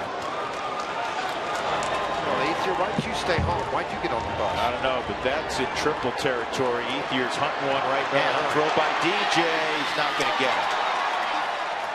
Nice move by Nolan. See what he just did? Good deke. No, the only great. problem is Andre was had his head down, wasn't looking. Well, he just wore out. He wasn't going to get up and go anywhere. But Nolan, when that ball came in, he acted as if it got past him all the way to the wall. Well, let's look at this pitch all the way down into the corners where this is going to end up from Kendrick. He'd been very good in leadoff outs. Now all of a sudden things change a little bit here. It appears to be a changeup. He was trying to work down and away from him. Ethier reached out on that front foot. One-handed swing into the corner. Barnes had shadowed into right center field. So it was a long run. Played it off the wall. The good relay came in. Watch Nolan at the very end of this. He's going to run as if the ball got by him, hoping Ethier might pop up. Didn't happen.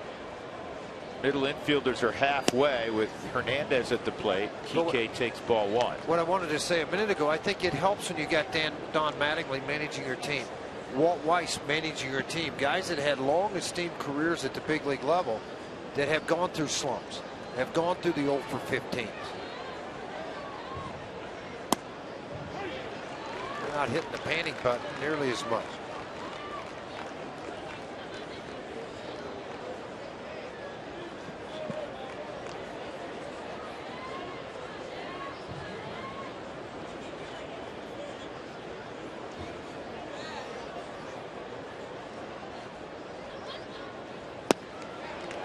One and two. It's a tough situation, a leadoff runner at third to prevent a run, especially for a contact pitcher. Tough to do it. There's no question about it. You just don't want it to turn into a big inning and give up a double here. We got another guy in scoring position. They start trading places. 1 and 2 on Hernandez. Stop. Well, I tell you what, Nick Connolly's been a huge surprise and a blessing to this ball club, the way he has swung the bat. But then the defensive side of things, only 2 pass balls the entire year, just 2 errors on the year.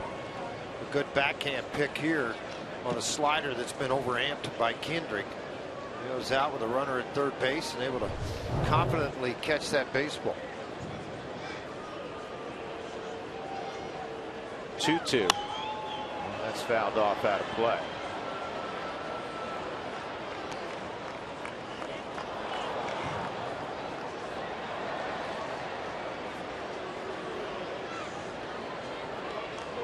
Despite the recent road issues in scoring runs for Los Angeles, they're still first in slugging, first in OPS in Major League Baseball, second in walk percentage.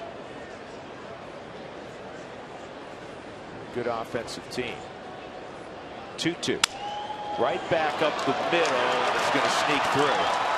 And that makes it 3-2 LA. Hernandez got it underneath the glove of Kyle Kendrick, who made a good pitch. Made a very good pitch, and quite honestly, if you turned the glove over, you might have had a shot maybe at backhanding this ball. When they're hit back at you and you're standing at about 54 feet, the reaction time's very slow. Slider again, much better location off the end of the bat. See how Kyle went down to kind of keep his hands in front of the baseball. But then, if you backhand, maybe you got a chance at it. Ethier jogs home for a 3-2 lead Dodgers. What a good crowd at Coors Field on a Monday night. Beautiful Monday night for baseball.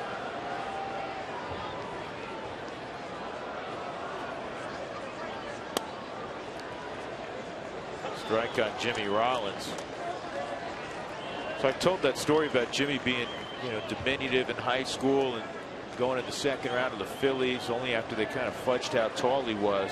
He said, my little brother got all the height. He has a brother 2 years younger who was a terrific high school football player, about 6'1" and 220. And he kept hurting his shoulder.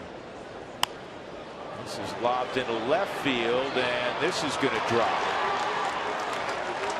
With 3 straight hits, first and second for the Dodgers, nobody out here in the 6th. A.J. Ellis has struggled this year, just 137 average. He has flown out to right field. He has also grounded out to first, and Friedrich is up and throwing in the Rockies bullpen.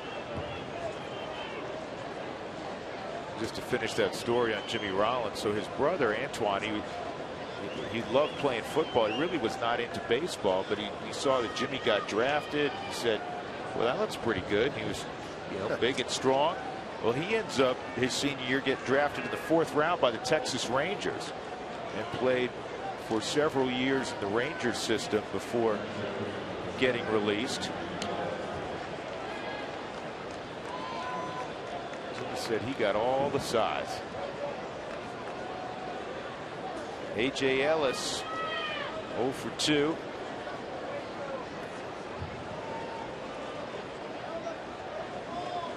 See if Kendrick can get a ground ball here. Well, not much speed at the plate. As a catcher, an older catcher, you don't have a ton of speed, so you do get the ball on the ground, you got a chance. With Kershaw to follow.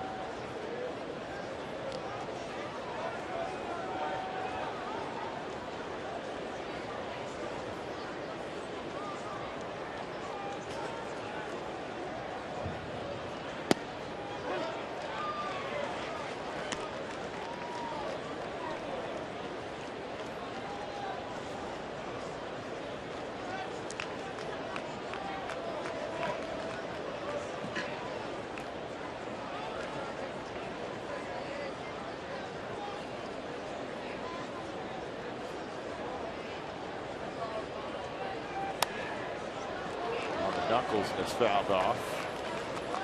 1 and 2.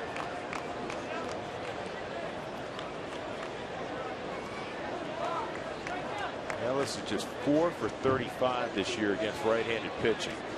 About hitting a 2-hopper to short. Yeah, and he's the reason he's back there today, the caddy to Kershaw. Like Charlie O'Brien to Greg Maddux.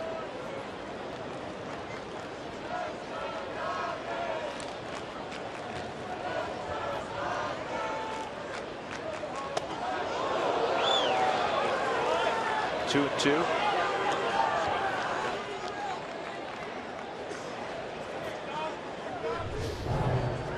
Trying to come inside, work it with the fastball. Hand got flat, elbow down. That's a pretty good result from a sinker ball pitcher at times. Just going to run up and in.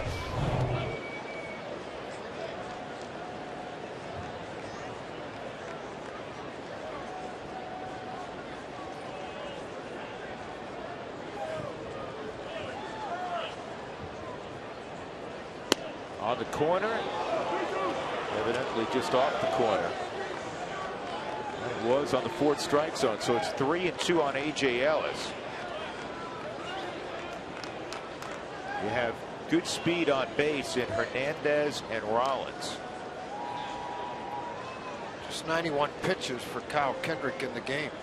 Boy, throw a sinker right here, get you a ground ball. Pick play, they got a chance. Out at second base. Oh, boy, on the daylight play, they caught Hernandez napping. That's enormous. That is huge. That is really big. Don Mattingly can't believe it. They're actually looking back to check it. I don't know why. Let's take a look at it and see. There, you want to look back. They saw him coming. Don Mattingly waiting on the call. You're going to look at it one more in the Subaru Super mode. Did he get the hand back in before the tag? No, you did not. You're out. I like the way he did that, Drew. You waited for me to say out. You said out with me. Right. Yes. Perfect.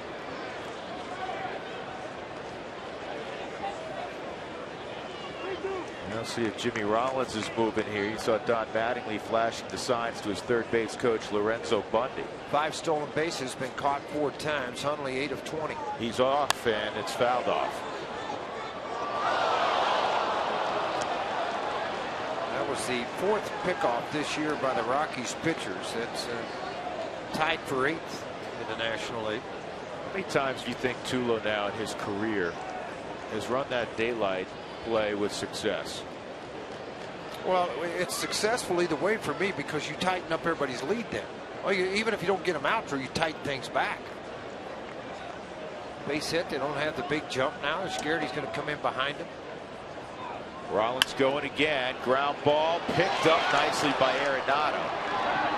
Look at that. Safe off the bat. Wow. You know, Nolan for a second thought Rollins was going to round. Well, and he knew he had AJ there. And he had AJ Ellis running, so he still had time. And that'll be an error on Arenado not getting the out. See, he looked back over because Jimmy's at second. And he's starting to make that not a turn so much, but the throw was a sinker at first base. Easier for a left-handed playing first baseman than a right-handed. As he went to go get this ball, and he went to go get it. When he did, the back foot came off the bat. Plain and simple. I wonder if the Rockies are taking a look. Hard to tell on that angle. Did his foot come off before he caught it?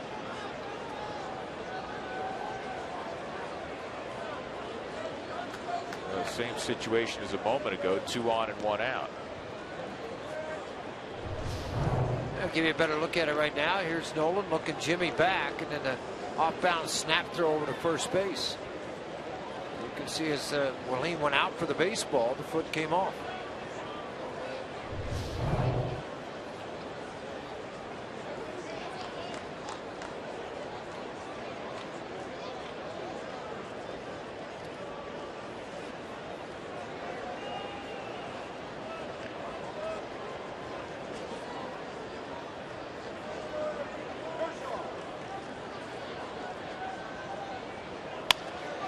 Kershaw's his 3rd hit. Rollins around 3rd, and Noah had a little trouble getting the ball out of his glove, and it's 4-2, and that's a costly error now.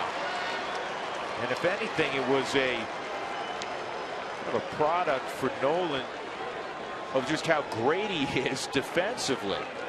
Well, there's a couple of things here that are really big. One, the pickoff of Hernandez. That was big.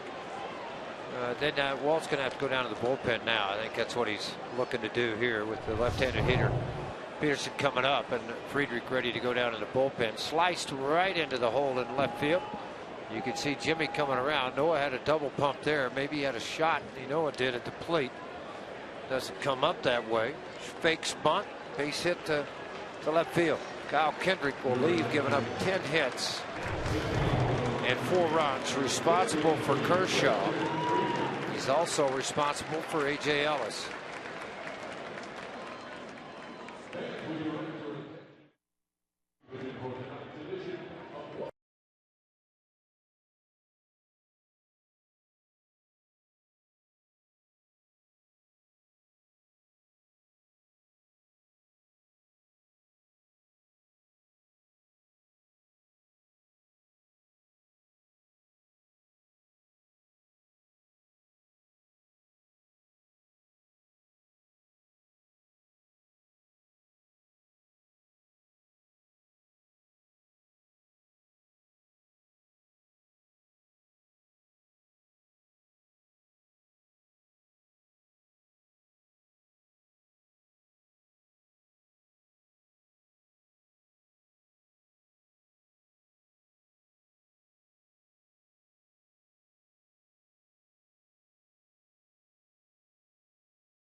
Christian Friedrich, who pitched well yesterday, is now in the ball game, trying to get the final 2 outs in a 6th inning that has been costly to the Rockies. Started with a leadoff triple by Andre Ethier. Joc Pederson will lead it all. Excuse me, will be the first he'll face.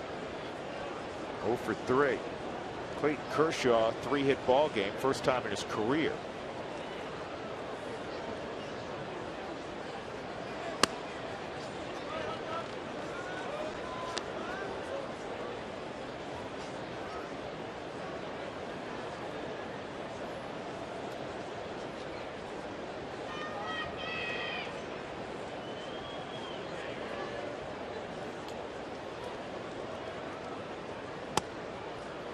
You know, going back to that play with Nolan,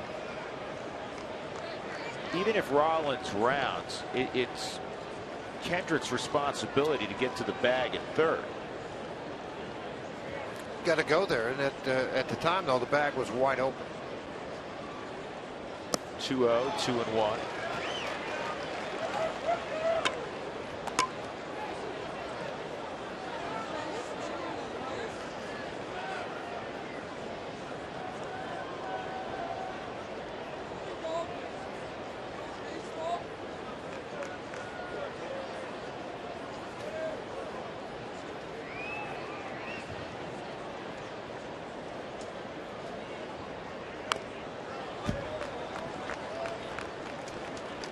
Two and 2.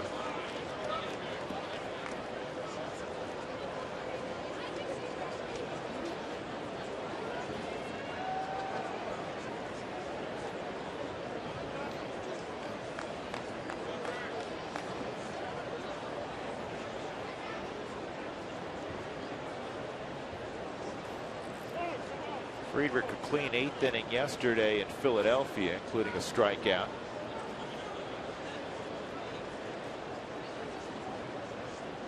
Utley and Howard for the final 2 outs of that 8th inning yesterday. Struck out Ryan Howard. 2 and 2. Trying to get Joc Pederson here. This ball hammered to center field. And now it's gotten ugly. 7-2 LA. 14th home run for Joc Pederson.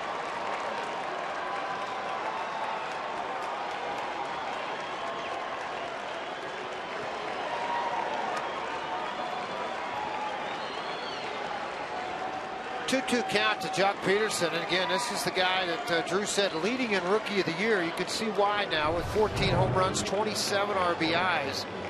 They're coming out of the hand of Christian Friedrich. Appeared to be a cutter, trying to work down and away, and it stayed 4-seam fastball, and he took the deepest part of the ballpark to abuse the pitch for Christian Friedrich, and he did about 20 rows up above that center field fence. Of his 14 home runs, that's just the second he's hit against a lefty.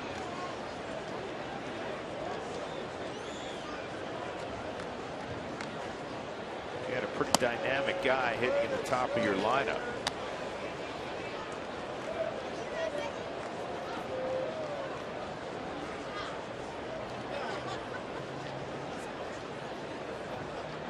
It's all well and good to talk about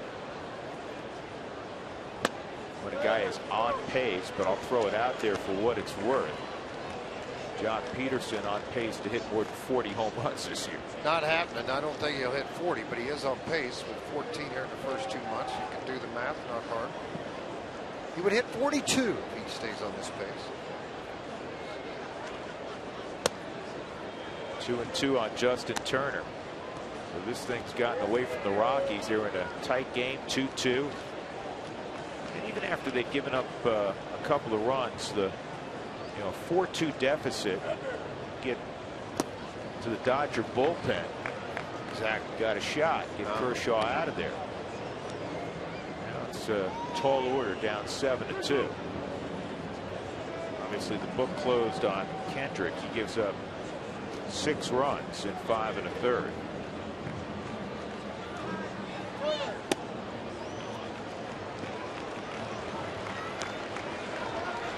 6 runs, 5 earned. now walk to Turner. Adrian Gonzalez coming up.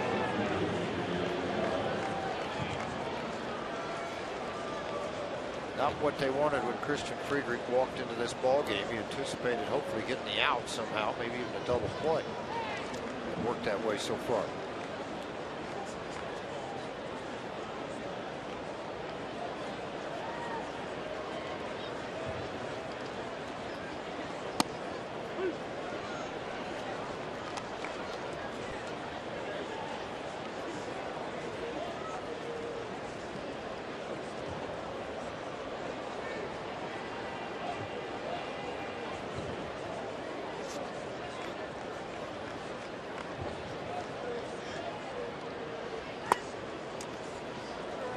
One on Adrian Gonzalez. 2 for 2 and an intentional walk.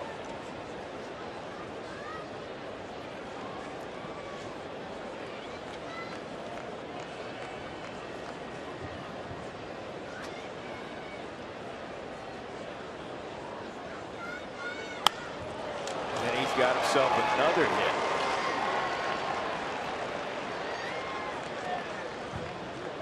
Makes the game look awfully easy at times. Just one of those premier players, and because early party career he played in San Diego when they weren't very good, the nation of baseball people didn't really know who he was. And then he got traded to Boston. Now here in LA, everybody's finding out who this guy is. Didn't take long. Ninth man to hit here in the 6th inning. It's Howie Kendrick.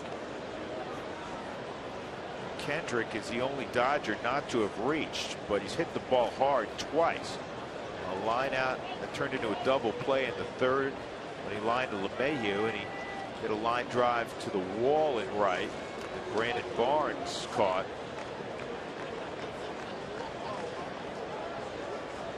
That was in the 5th inning. Still just 1 out. 7 runs, 12 hits.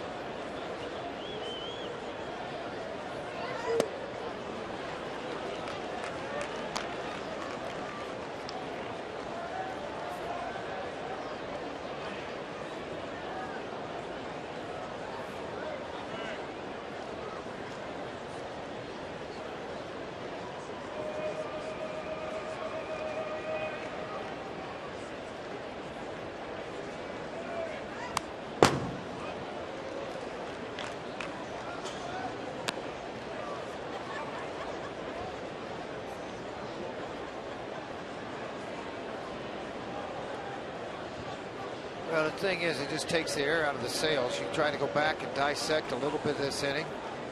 If you don't have the pickoff, then all of a sudden you have the error, and everything exploded after that.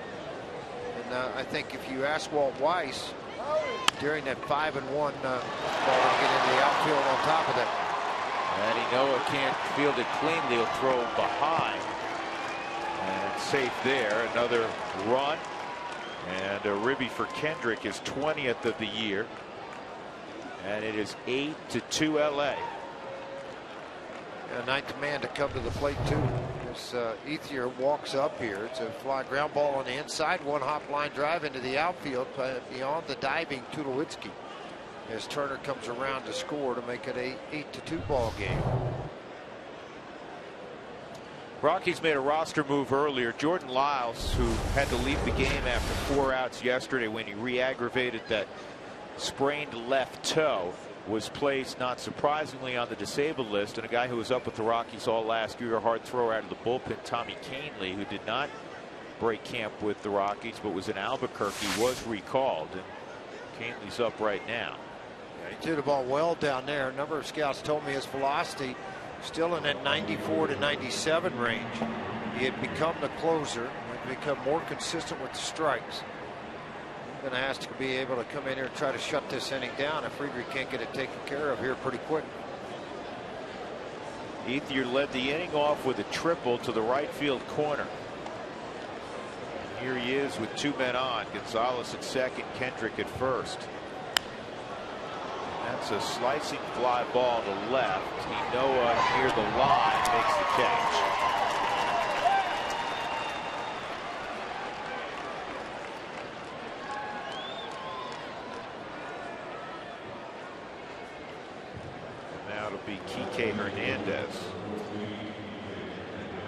You know, Walt's going to go on down to the bullpen. Not the type of night Christian Frigrid had hoped for.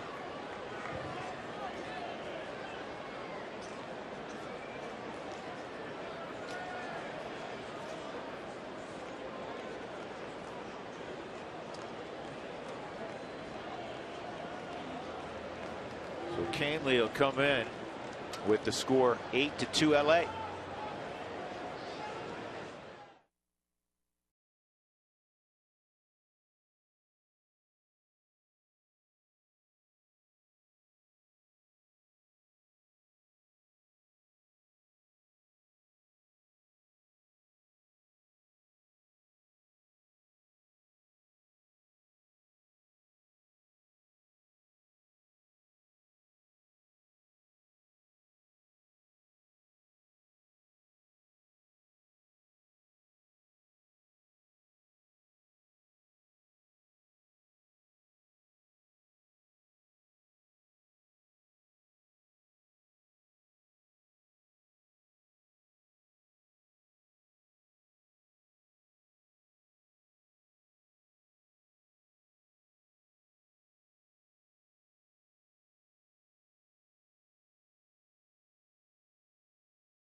There are 2 outs, and we have another pitching change. Tommy Canley's going to take over, just called back to the big leagues today. He'll take over for Christian Friedrich. Friedrich gave up the 3-run home run initially to Joc Pederson, which was the first home run he's given up since June of last year. You see the 15 saves by Tommy Canley down with the Isotopes. He pitched in 17 ball games, 1 and 2, an earned run average of 368. Try to calm things down here, get some quick outs, and get this inning over with.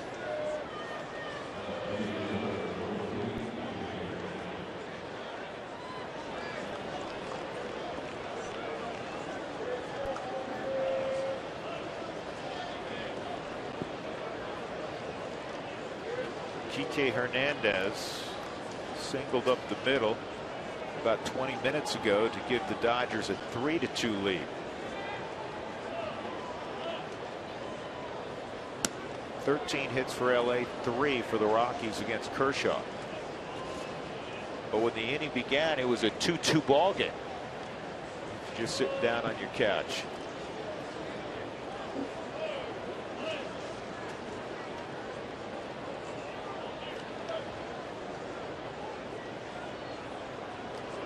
There's the 1-0 from Canley, and that's high.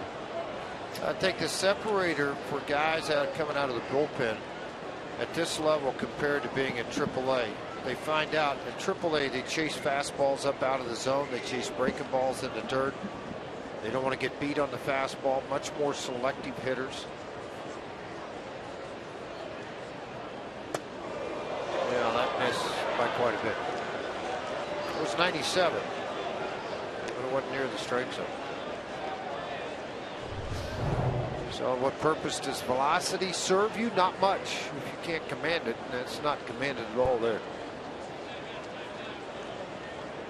Look at that. In slow motion, give an idea what 97 looks like. That almost took the glove of Nick Hundley off. All the way to the screen. I watched earlier this year Alec Hansen, the young man who pitches at the University of Oklahoma. He's from Loveland, Colorado. Rockies took him in the 28th round. He knocked the glove off the catcher on 4 straight pitches at 101 miles an hour. You don't see that very often. No, you don't. You don't see 101. You don't see him knock the glove off either. That misses, ball 4. And Hernandez walks, and that loads the bases for Rollins.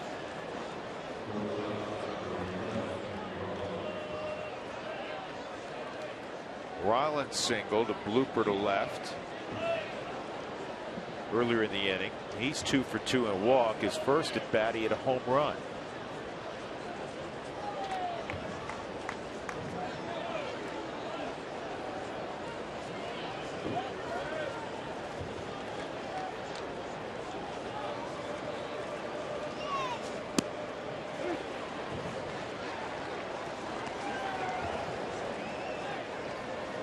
This year, the Dodgers have scuffled a little bit in this situation with the bases loaded. 237. Jimmy Rollins is 0 for 3 this year with the bases loaded.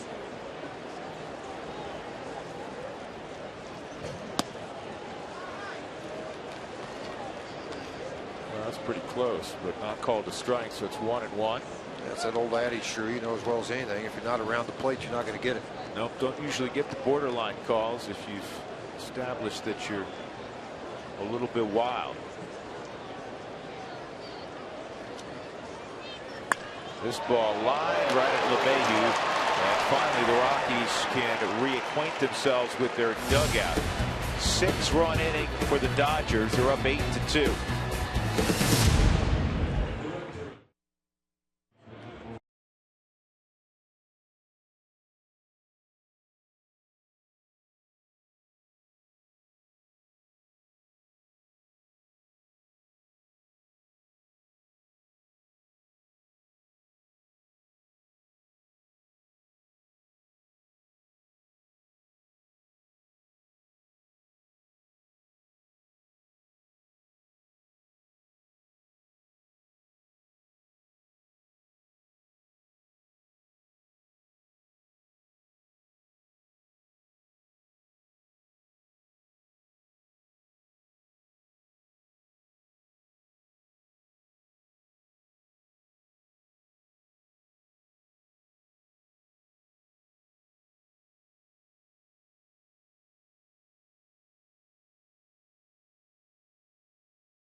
Transaction with Jordan Lyles going on the DL. If you were watching the game yesterday in Philly, he had another problem with that left toe, and he told me a little bit about it. If I didn't have to jump out of the way yesterday, I would have kept going because I didn't have to cover first. That's what we're worried about, covering first and covering bunts. So it was still an issue, guys, about, getting around and getting off the mound. So, it might have been a problem down the road. He will see Dr. Joshua Metzel tomorrow. That is the foot specialist for both the Rockies and the Broncos with the Stedman Hawkins Clinic.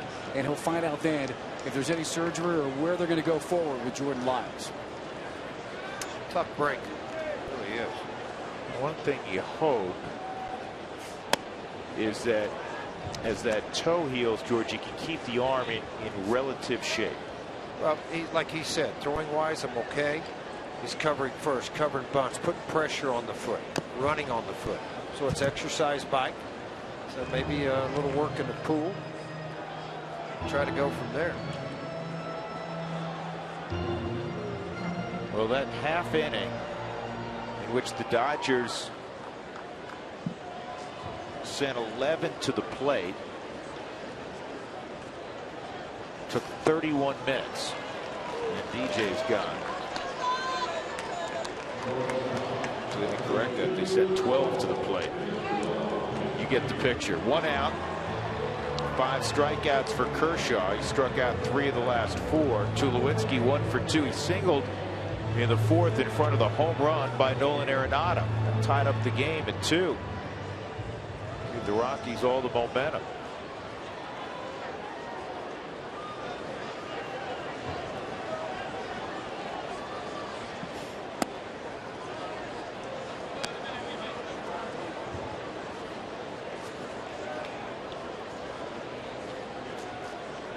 take another little peek in there if you can and look at what I really like now is you get the sign, you get what percentage they throw in these situations and who they're facing.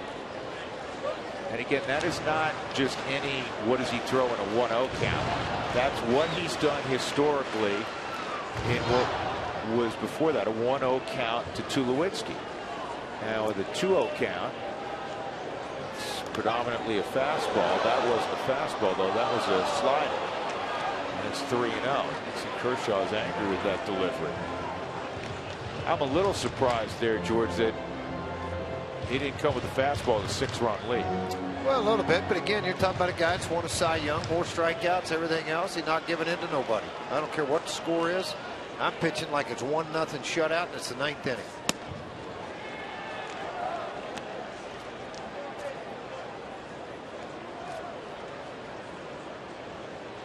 Tulo hitting over 400 this year against left-handed pitching. 3 of his 4 home runs this year have come against lefties. 2 against Hamels the other day. This ball up the middle of the base hit. So Troy with a couple of knocks.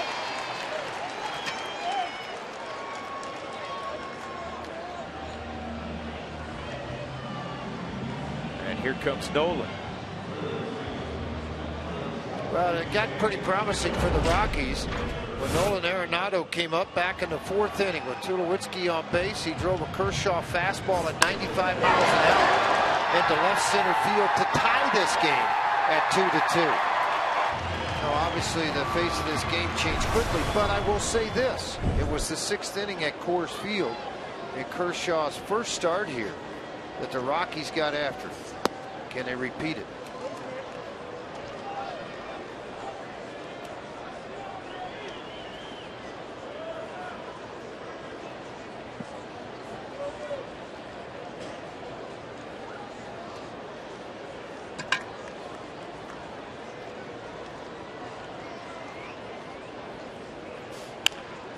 That's pulled foul.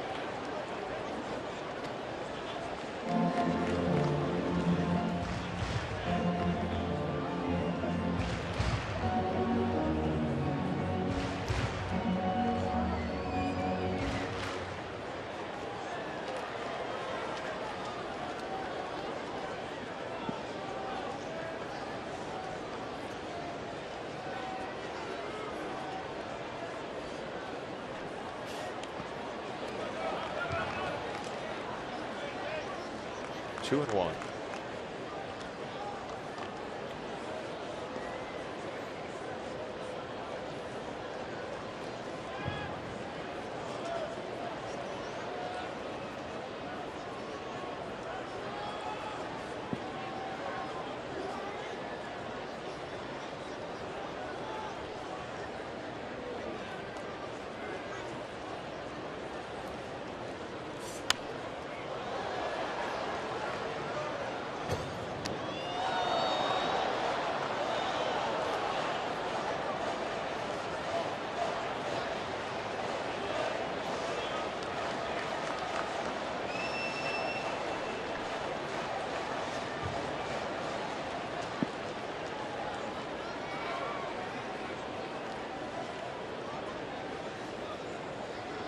A.J. Ellis and Kershaw settle on the curveball.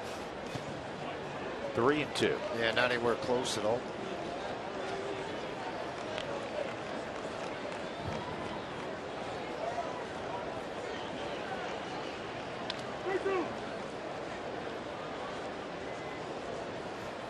Eight runs, 13 hits, no errors for LA, 2 runs, 4 hits, and an error for the Rockies.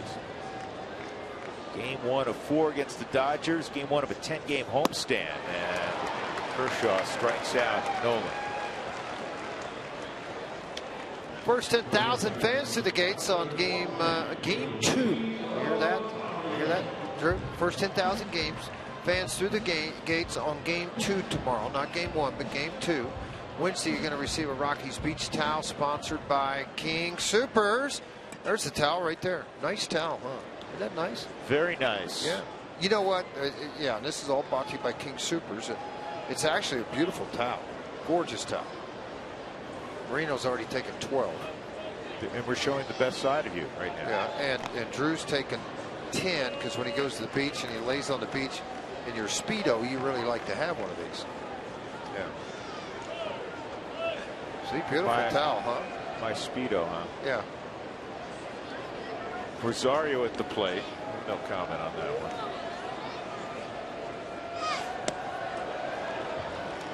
I want to correct something here, folks, real quick. It's on Wednesday's game. There's only one game on Wednesday.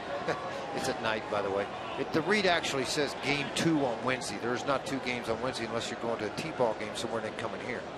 Then it would be game 2. But it's Wednesday's game. Could be people. Wednesday's it's going to be the game. first Rockies game that day. That's right. Maybe your second game, though.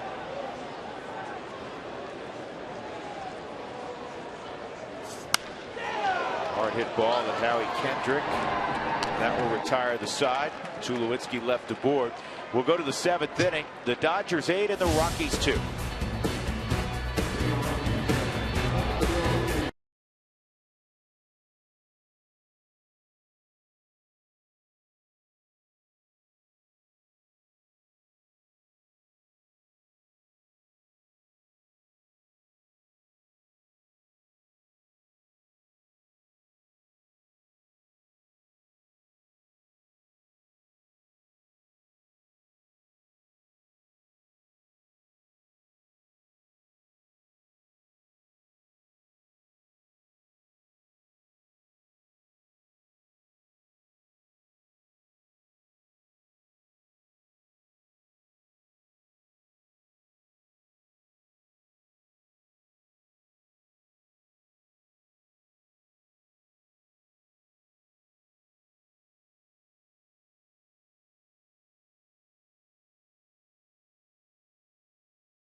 Eighth year got the Dodgers on the board with his home run in the 2nd inning. Then Jimmy Rollins followed up with a home run 2 batters later. But the Rockies would tie it on a 2-run home run to dead center field by who else? Nolan Arenado. And then things got away from the Rockies in the 6th inning. There were a couple runs in when Joc Pederson took Christian Friedrich deep with 2 aboard. First home run Christian's allowed in almost a full calendar year. And now the Dodgers are up 8-2. A.J. Ellis is going to bat first. Tommy Kahnle's pitches in there for a strike. Sitting on 97 with that fastball. Ellis is 0 for 3 officially. He reached on a strange play in that he had to give Nolan Arenado an error. He fielded it cleanly, and he thought Rollins was going to try to run to a vacated third base because he had to charge hard. He kind of ran at Rollins for a moment and then threw to first, and the throw was in plenty of time, but it pulled Rosario off the bag ever so slightly.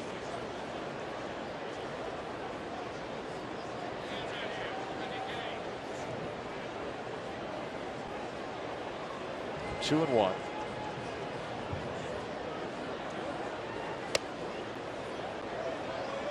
Kahnle falls behind 3-1.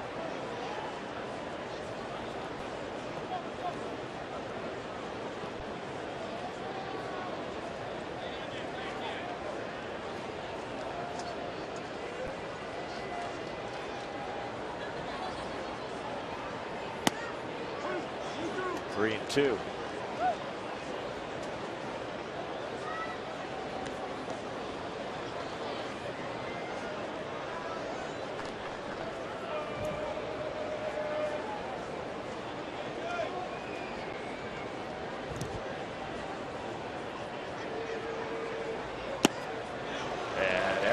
swings, and a foul tip held by Nick Hundley. So Canely comes back, gets the strikeout.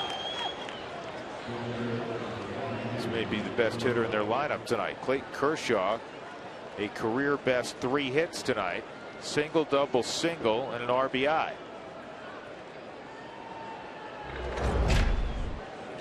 We usually show all the highlights of Kershaw on the mound, but it's his night offensively. It's a double over the head of Enoa, and he had a slug bunt for a base hit to drive in a run last inning. Takes a strike there.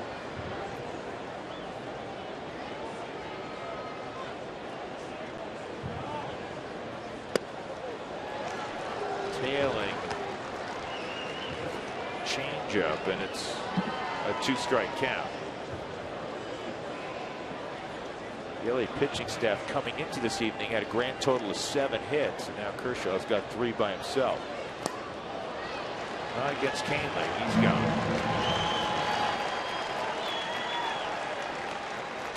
And that'll bring up Joc Pederson.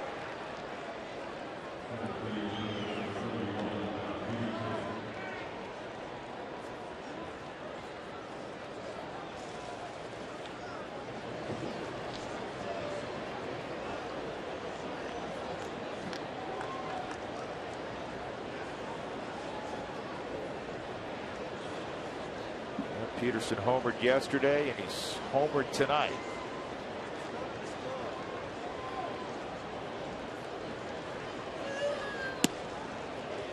Tonight's game changer brought to you by T-Mobile. 4-2 is close, and then this happened. Joc Pederson's 3-run home run to make it 7-2. Really put the Rockies in a hole. Ball pulled to second. DJ's got it. And that's all for the Dodgers in the 7th. Stretch time at Coors Field. Rockies with plenty of work to do. They're down by 6.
Tacos. Fans follow @RootsSports_RM on Twitter to receive alerts for the Rockies Taco Special when the Rockies score 7 or more runs.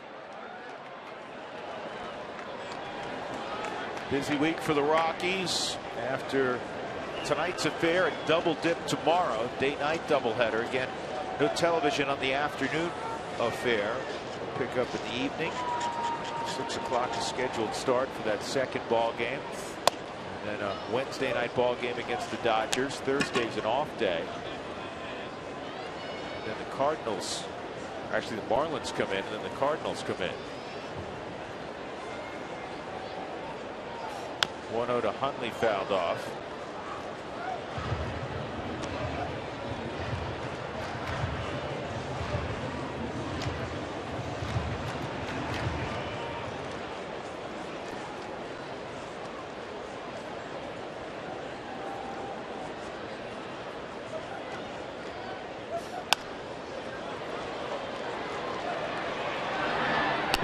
Nice play.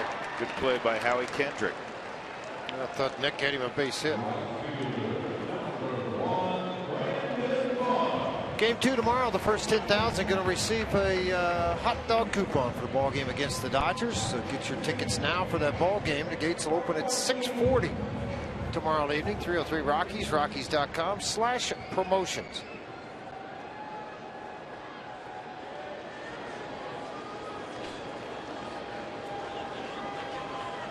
Brandon Barnes is single and a foul out to the pitcher, Clayton Kershaw, charging across the white line on the first base line and catch a foul pop called off. A.J. Ellis.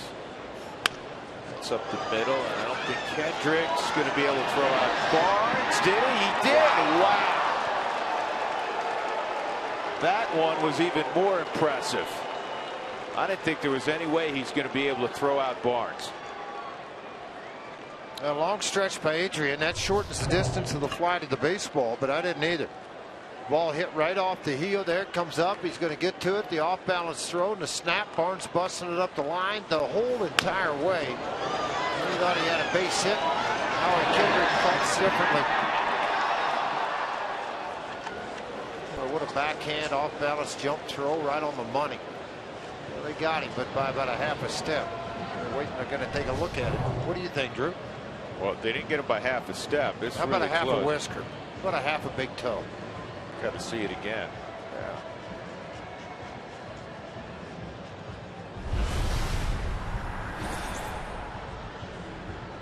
Another Subaru review. Let's look. It's got to be in the back Safe. of the glove. Safe. Yeah, He's safe by half a step. Yeah, he did. Watch, the ball's not in the glove. Foot's freezing right there. The heel's on the back. He's safe. So you've done a 180. Absolutely, I have. Just like the guys in New York get to do a 180. See that? Yeah, but he hadn't closed the glove yeah, yet. that The glove's hadn't wide closed the open. glove. The front view, to me, is pretty clear that Barnes beat it. I guess we're going to find out here in a second. Or this is the one that I'm like, he's safe. Thought he was out by a whisker. Safe by a whisker. He's safe. What are y'all waiting on down there? Come on. Ball was rolling in the glove still. He's safe.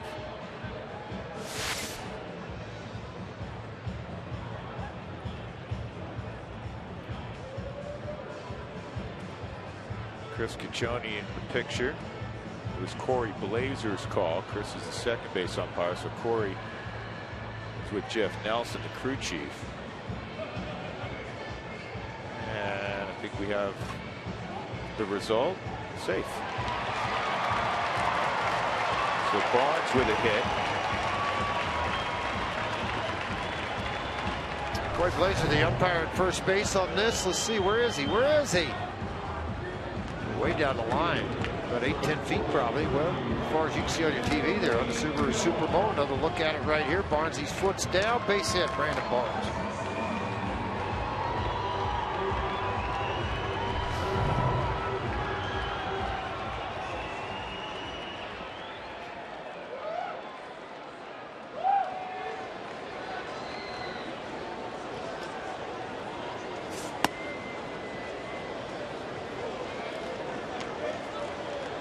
Want to know on Rafael Noah, Mike McHenry in the on-deck circle. Noah hit .308 in the month of May. It's notable because the Rockies came on, obviously, the last 10 days of May, winning 7 out of 8 after enduring an 11-game losing streak. Not one regular hit over 300 in May. But if that road trip was any indication, guys are starting to heat up. Tonight probably notwithstanding. I don't know if tonight would have been a good barometer when you're facing Kershaw. Not fair. Not a fair barometer, although they've hit him very well here.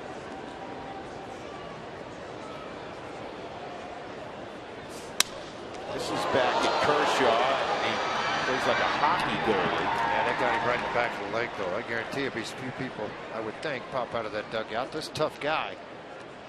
That ball got him pretty cleanly. Another look at it. It's a line drive off the back of the calf. His 90th pitch of the ball game. Says he's all right. Subaru Supermo, you got to react. That got reacted right off the back of the leg. That was more, I'm not trying to turn my body and take one for the team. It's more, I'm hoping it doesn't hit me. LA 4 for 10. They're at 400 with runners in scoring position. The Rockies' first opportunity.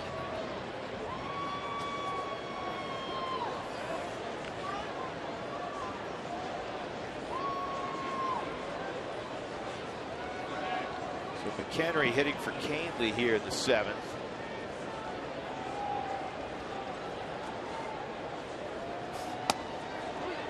Christian Bergman's the guy warming up down in the Rockies bullpen.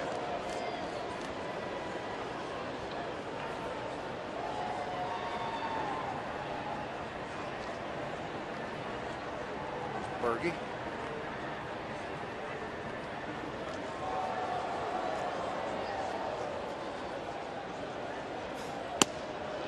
And another strike, that curveball.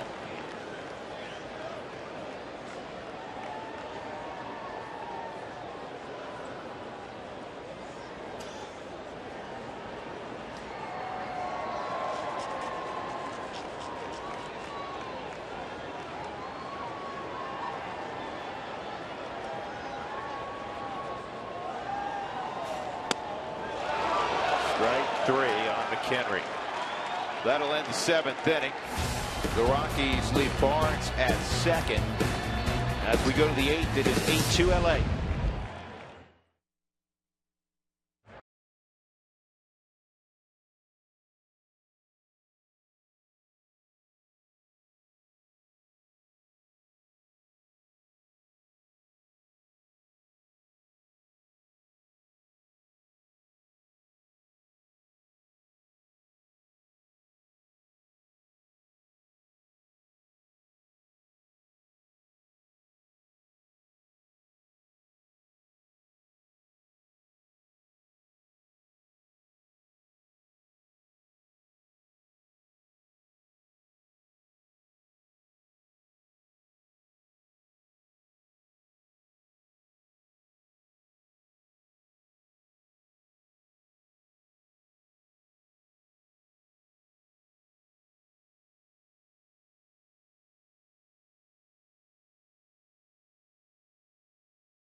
LaTroy Hawkins. Hawk today threw to live batters. One of them was Corey Dickerson. Let's show you some video from earlier today. So Dickerson got into the box and took some swings and made some contact. And then for fun, Eric Young got in the boxes too, put a helmet on, and Hawk went behind him. Got a little laugh out of EY. He said his reaction time isn't as quick. LaTroy Hawkins hasn't pitched since April the 21st. He pitched in 6 games, right biceps tendonitis. Not really sure when he's going to come back. He is progressing. Corey Dickerson eligible to come off the DL tomorrow. He's progressing as well, as this is singled by Justin Turner to left. And I talked to Walt Weiss today, Drew and George, and he said, yeah, he's going to go out on a rehab. It won't be immediately with the big team, but it probably will happen a little bit later this week. But he is certainly making progress. Well, that is good news. Christian Bergman making his 12th appearance. 2-0 on the year, 395, has filled in very well as a spot starter, mostly as a long man out of the bullpen. 15 strikeouts over those 27 and a third. Turner greeted him with a base hit to left. Now Gonzalez double, single, intentional walk, and a single. He averaged to 335. He's picked up 11 points tonight. Well, in his last at bat, this is Adrian handling a fastball from Christian Friedrich. And the reason we're showing this is Adrian coming into tonight, and he hit a fastball for a double earlier in the ball game, is hitting .409 when he swings at a fastball and puts it in play this year. 3 for 7, a home run, and a couple of strikeouts. He hit this ball well too. And he's got himself a 4 for 4 ball game. That's a ground rule double. It takes a ribby away, as Justin Turner has to stop at third by rule. So Gonzalez has been on 5 times tonight. Using the whole ballpark too, as he typically does. Yes, he does. Trying to run a sinker down and away out of the hand of Bergman. Ball just stayed a little bit elevated, allowed him to get on top of it, utilize his strength, and take it into left center field. And you're right, it saved one. 19 doubles, that leads the National League. He continues to build on that. That guy catches all the balls in left field. Gets better reads, I think, on everybody on the other side of the fence. Must. Kendrick hits this ball in time to center. And this one's gone. Wow. Howie Kendrick's 5th home run of the year. He's got himself a 4 RBI night.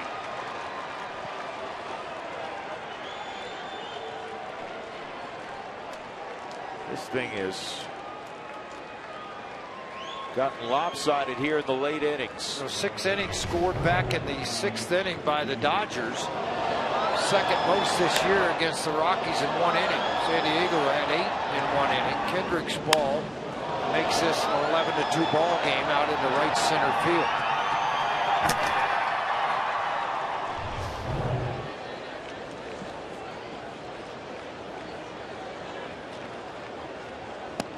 Ethier hit a home run earlier in the ball game. He also has himself a triple.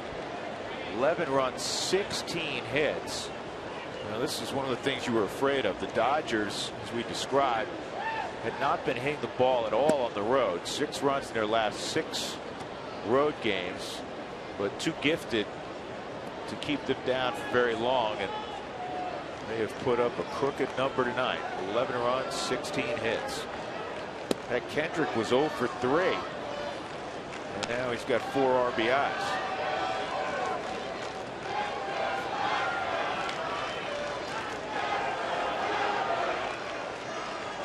It's the 11th time in his career he's produced at least 4 RBIs in a game. That's a difficult hop to handle for Arenado. Ethier retired. Kike Hernandez coming up.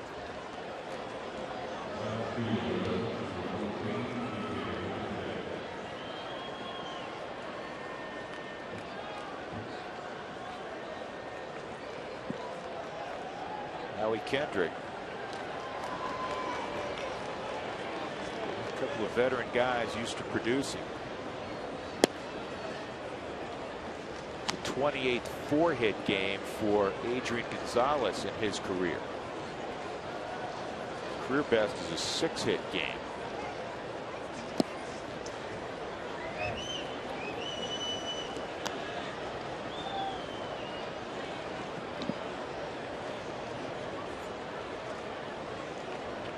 Question will be whether Don Mattingly, after his MVP and Cy Young Award winner took the line drive on the calf, he lets him keep going. There's action in the Dodger bullpen. He's thrown over 90 pitches. Got to figure he'll pull him out. 93 pitches in the game, 60 for strikes, 7 innings, and a blowout 11-2. The complete game's not going to be a big thing for you. That guy just got called back to the big leagues. David Huff's warming up.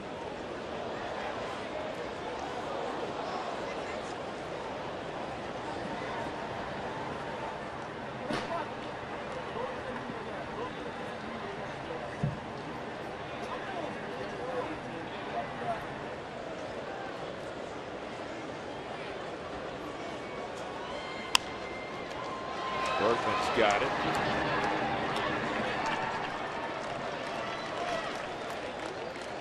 And with 2 outs, that'll bring up Rollins, another guy who's had a big night. Home run, walk, single, 2 runs scored, and a line out.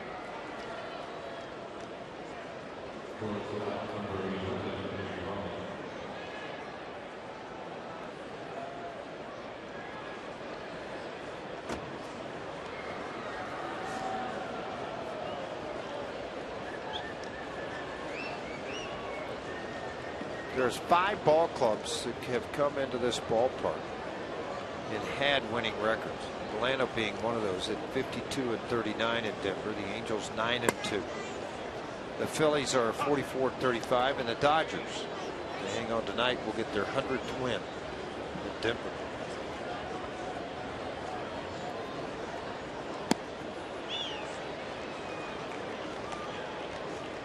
Two strikes on Rollins.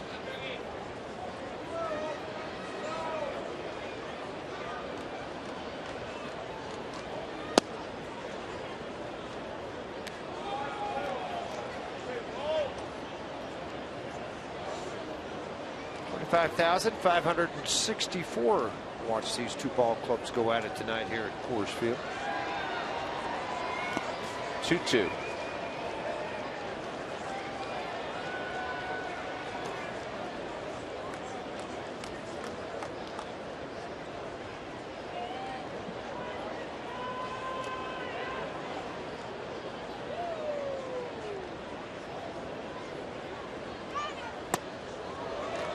Bergman strikes out Rollins to end the inning, but there was a single, a double, and then a 3-run home run from Howie Kendrick. It's now 11-2 Dodgers.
Dodgers leading 11-2 as we go to the bottom of the 8th inning. It's time for our CenturyLink link to what's next. Well, here's what we know about tomorrow. There'll be 2 ball games. There's no television on the afternoon affair. We'll pick up with the pregame show at 5:30.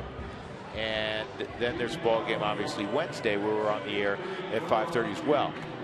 Pitchers for tomorrow. Jorge De La Rosa is going to throw, and David Hale's going to throw for the Rockies. We know that. We just don't know the order yet. Walt has not revealed that. And we know that Zach Greinke is going to throw the nightcap for the Dodgers. They're not sure yet, or they're not telling anybody yet, who will throw the afternoon game. Top secret. Top secret.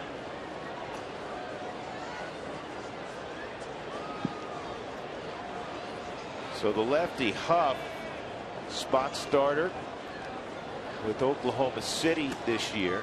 He was with the Giants and Yankees last year. He's a spot starter, long haul type guy. Second stint for him with the Dodgers. You see that Turner has moved from third to first, and Alberto Callaspo, who just came from Atlanta in the Uribe trade, is at third base. 2-0 on Charlie, 0 for 3 tonight. And there's a base hit.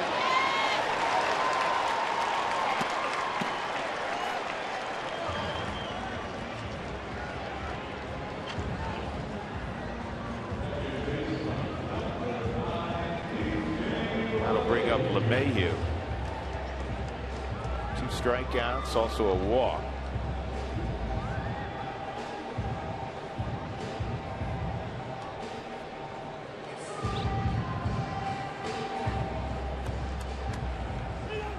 Rockies coming into tonight, winners of 7 and 8, their best stretch of baseball since they opened the season, 7 and 2.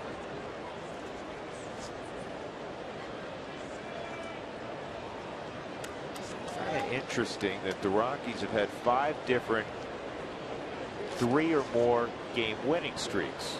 Came in at 22 and 26. That is tied for the most with several other teams in baseball.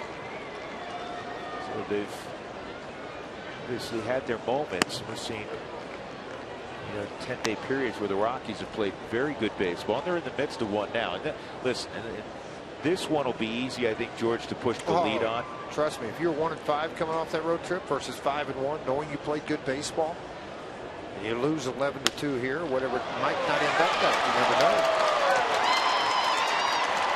Charlie goes first to third on yet another base hit to right for DJ LeMahieu. Well, I will tell you this too. I mean, defensively, they're going to play this back and just let the run score. It's 11-2. Just keep pecking away. I mean, you're not, tough time trying to win this game. Grant you, you're down 9 runs. But I think one thing that it has proven, this offense can come alive. I'm not saying they're going to stick a 9 spot, obviously, but they can come alive and swing the bats well. They're not going to stop that aggressiveness on the base pass. Charlie scoots into third base. Tulowitzki's got 2 hits tonight, 2 for 3. You have 2 crooked numbers in this ball game, 6 in the 6th, 3 in the 8th. It was 2-2 going to the top of the 6th inning. The inning got away from Kyle Kendrick. 2 on, nobody out for Tulo.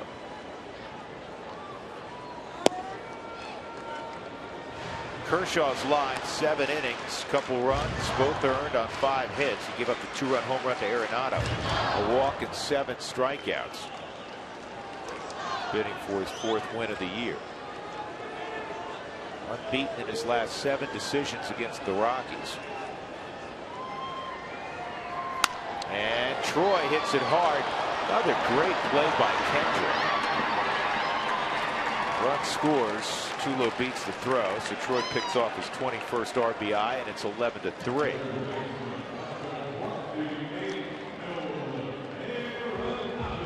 Tell you what, Kendrick's put on a pretty good display of defensively today, of getting to a lot of baseballs, making plays on those baseballs. He does it again here. That ball's scalded by Tulowitzki.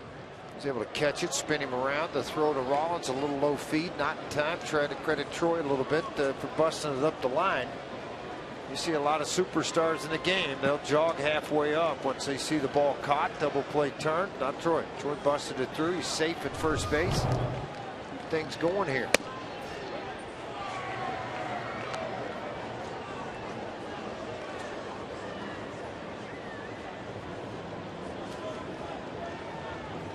Arenado, the 2-run home run in the 4th inning on a 3-1 pitch from Kershaw. Got a fastball and hit it about 420 to dead center. And that should drop, and it will. Tulo will go first to third. Arenado has a 2-hit night.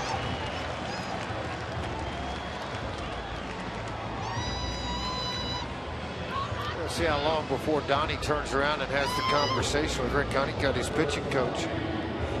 Call to that over that fence in right center real quick and see, yeah, like that. Would you please call down there and see if anybody else would like to come in and get an out for me? Yeah, they're just not going to mess around in a game like this. Heard it so many times. through the years. Well, and I get it. It's 11-3, but managers in that other dugout just never are fully comfortable until they shake hands. They're scared to death in this ballpark. But think about it right now. One swing, 11-6. That quick.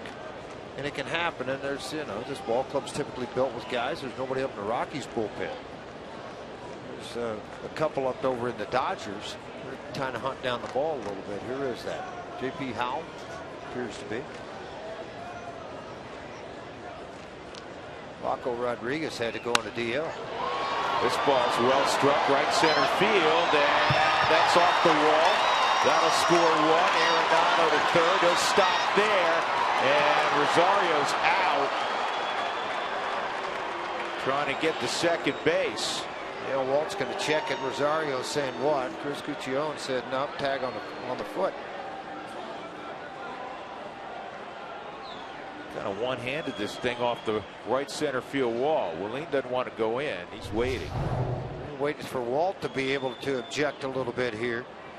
Ball away from him, but down. Not that poor of a pitch, but Rosario's strength, man, drove this ball out over the head of Pederson. But watch how he barehanded that thing off of the wall. Then a perfect one-hop strike into second base. The ball beat him, but it's offline. Yeah, he's standing right on top of that one. They're going to still take another look at it. Rosario Rots right here. Hey, let's take a look at it and see. Well, did he? Did That's he what I'm put waiting the to see tag too. on him?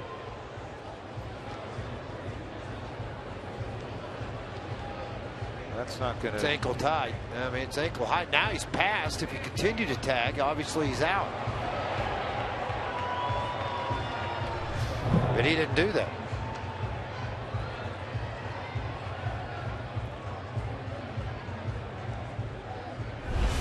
Time for another Subaru review. Whether you're on the road or at the game, everybody could use a second set of eyes.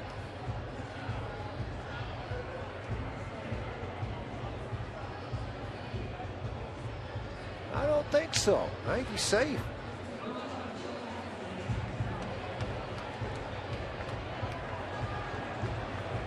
What do you got, Drew? You give me the outside. I don't think they're going to. I don't think they're going to turn that around. No.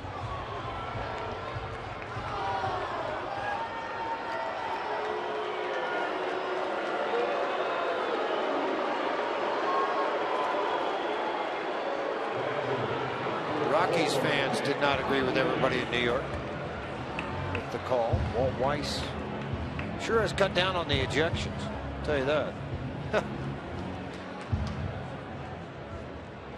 Somebody recently, George, came out, got tossed after a review. He didn't like the result of the review.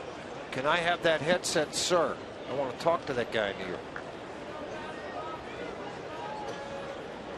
Nick Hundley's 0 for 3.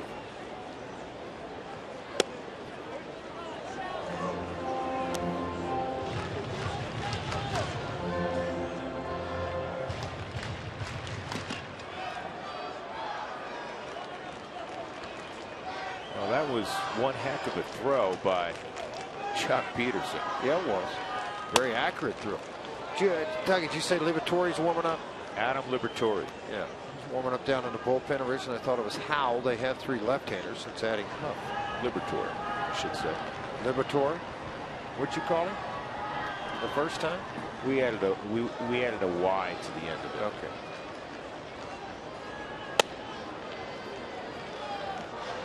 You are my pronunciation guy.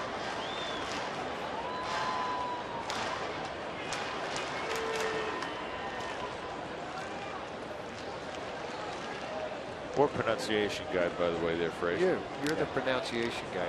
You and Marino. And Huff able to strike out Nick Hundley. In the inning, the Rockies do put a rally together. They get a couple of runs on 4 hits. It's 11-4.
Your low fare now at southwest.com.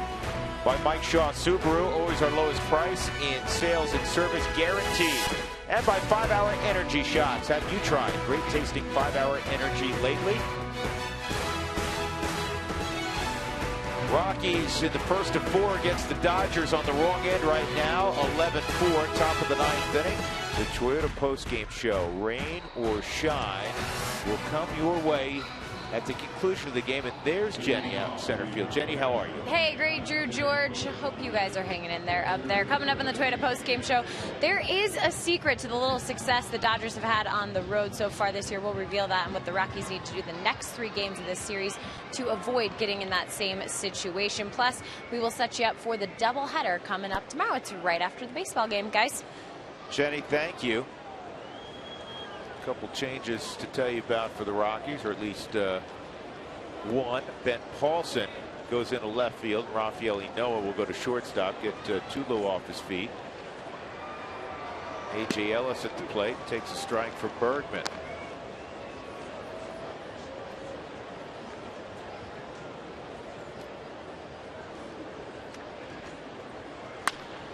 And A.J. Ellis with the base hit to right. That'll bring up Alberto Callaspo. First at bat for Callaspo, came in last inning defensively.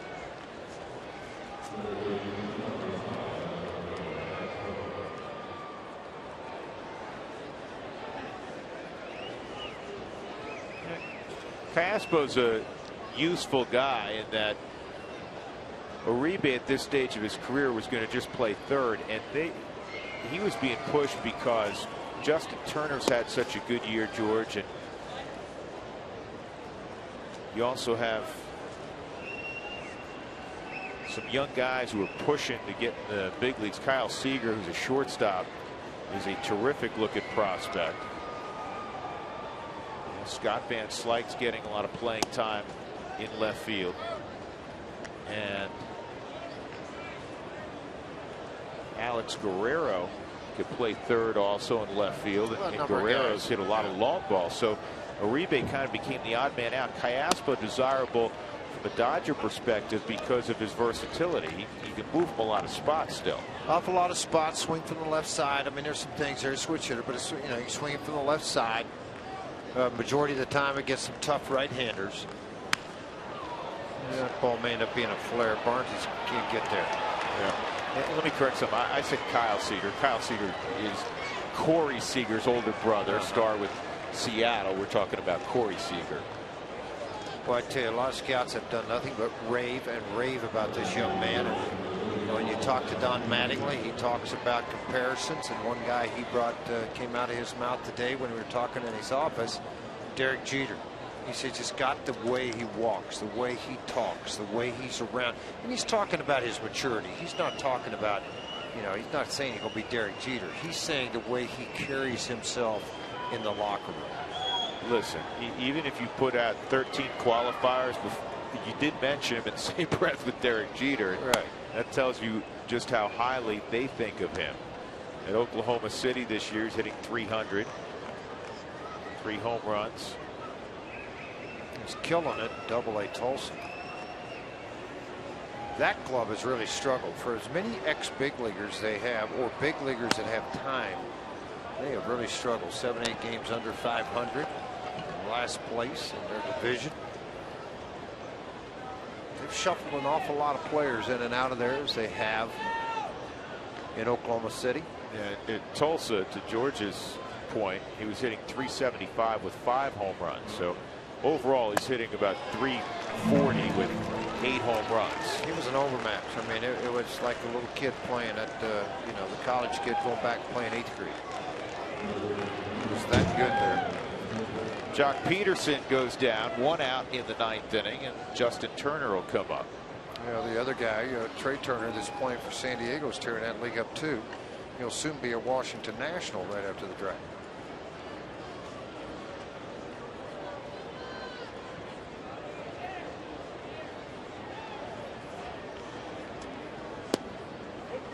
Turner with that big leg kick takes a strike.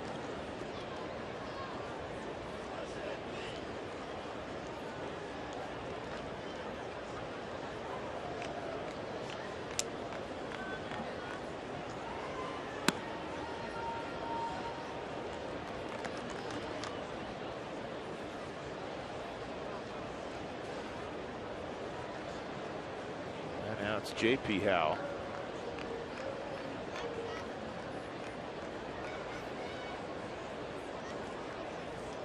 Two on and one out. Top foul.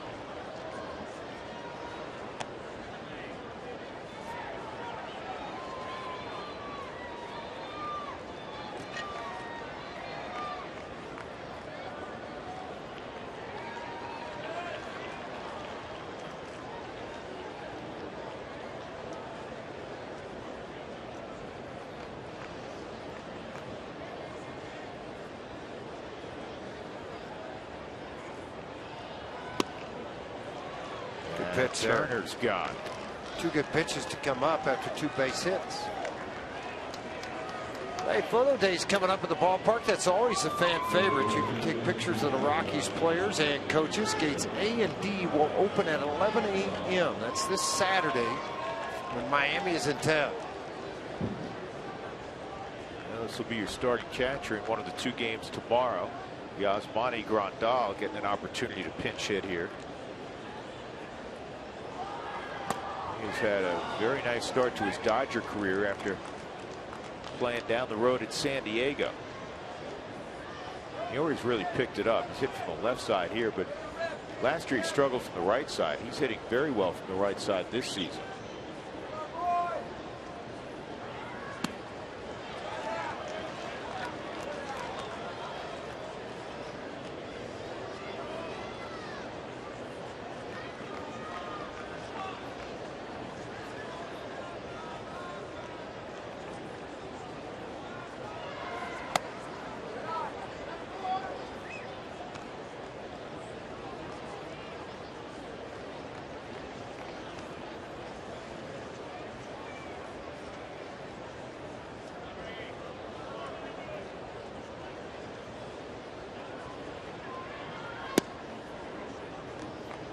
Slider in. 2-2.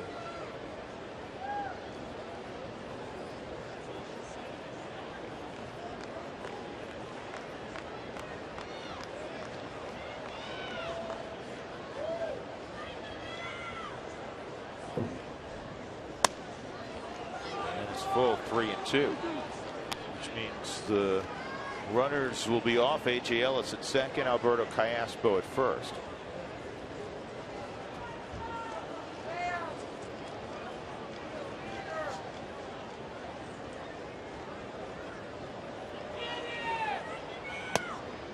Ball four.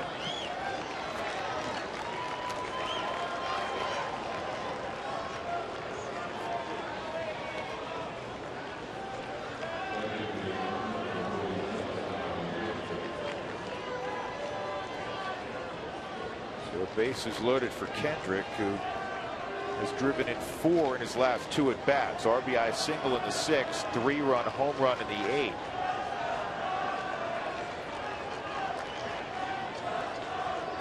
The home run was against Bergman.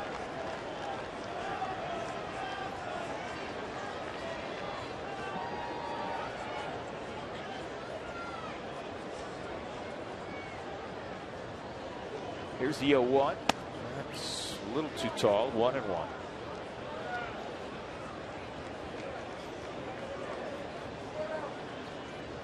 A lot of strange moves around baseball. You got the bases loaded here with 2 outs and a 1-1 count. Marlins option Steve Cishek, their closer, to Double-A today, Dirk. Wow. You're talking about a guy Dominant. that was dominant a year ago. You know, here's another guy, George. Alan Craig. Remember he was with the Cardinals 3 straight years, hitting over 300. I think he won an MVP award in the World Series. Right. He was sent out by Boston. Well, that was a couple of weeks ago. They DF'd him.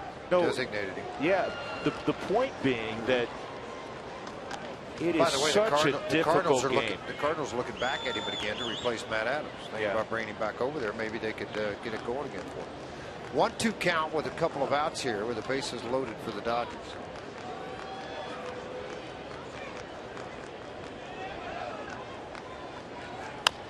And this is chopped slowly toward DJ, and he will get Howie Kendrick to end the inning. So we'll go to the bottom of the ninth. It's 11-4 LA.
Ninth inning, the Dodgers are leading 11-4. They had a 6-run 6th inning to break open a 2-2 ball game. J.P. Howell will be asked by Don Mattingly to get the last 3 outs. It'll be his 18th appearance of the year.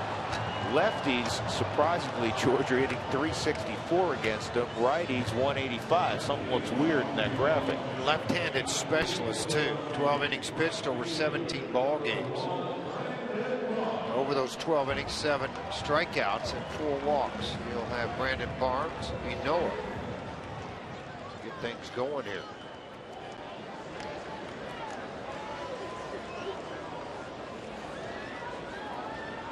Couple hits tonight for Barnes.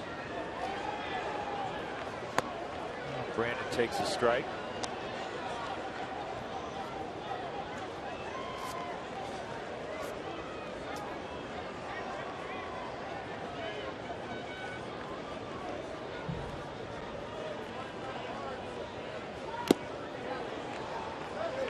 Two-strike count on Brandon.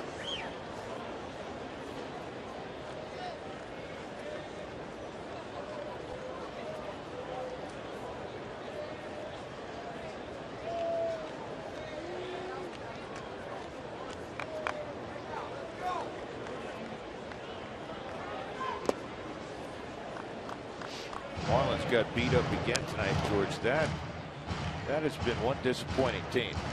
Very disappointing ball club. Particularly got guys like Stanton. He had some pitching that you improved on. Dan Herron's been a bright spot for him. I think he'll get moved shortly. They get his wish and be back here with the Dodgers pitching in the 5 slot. They lost 5-1 and Barnes went. Miami will be in here over the weekend and the Rockies will head to Miami. Yeah, Stanton's hitting home runs, driving in runs, not hitting for average. Not getting a lot of help other than D. Gordon. D. Gordon's had a phenomenal year. Great year, you're right. I mean, again, that's just one of those deals, man. I mean, it's all got to fall in place. Who was it? Was it the 76ers that had all those great players that just never won a championship? Sometimes it doesn't mesh together and you go win like you're supposed to. Noah takes high ball 1. Daniel Descalso will be the pinch hitter next.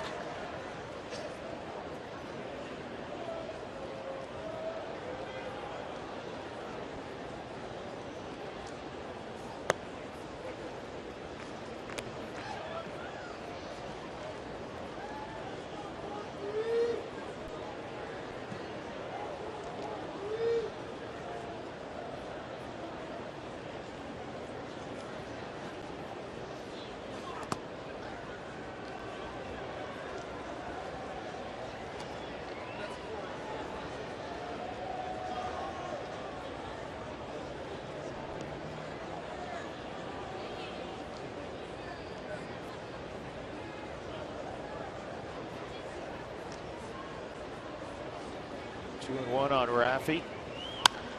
And a high fly ball to left field.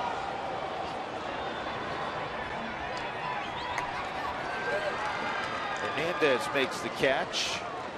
And the Rockies down to their final out. Daniel Descalso.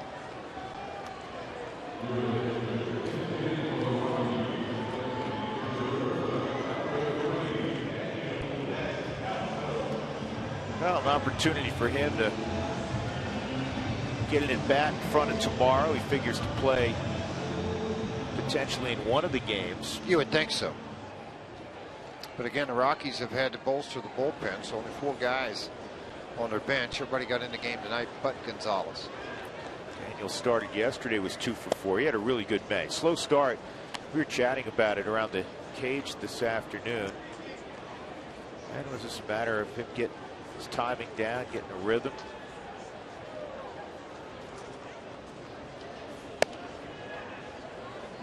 He was hitting .086 on May the 14th. Since then, 12 for 31, a .387 average. Got a 2-0 count here.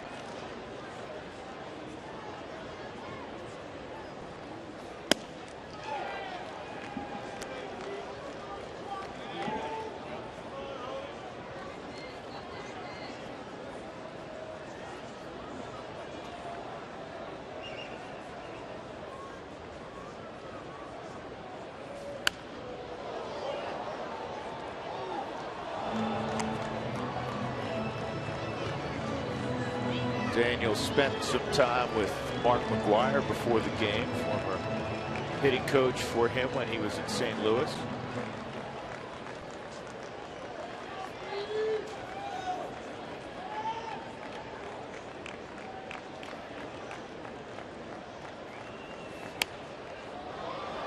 Yeah, putting together a pretty good at bat here. Found off a lot of tough pitches from Howell on the outside part of the plate.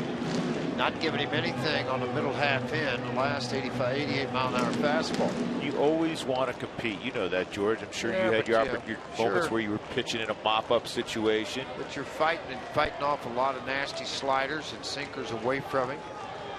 Just waiting for the one pitch you can do something with. He didn't get it.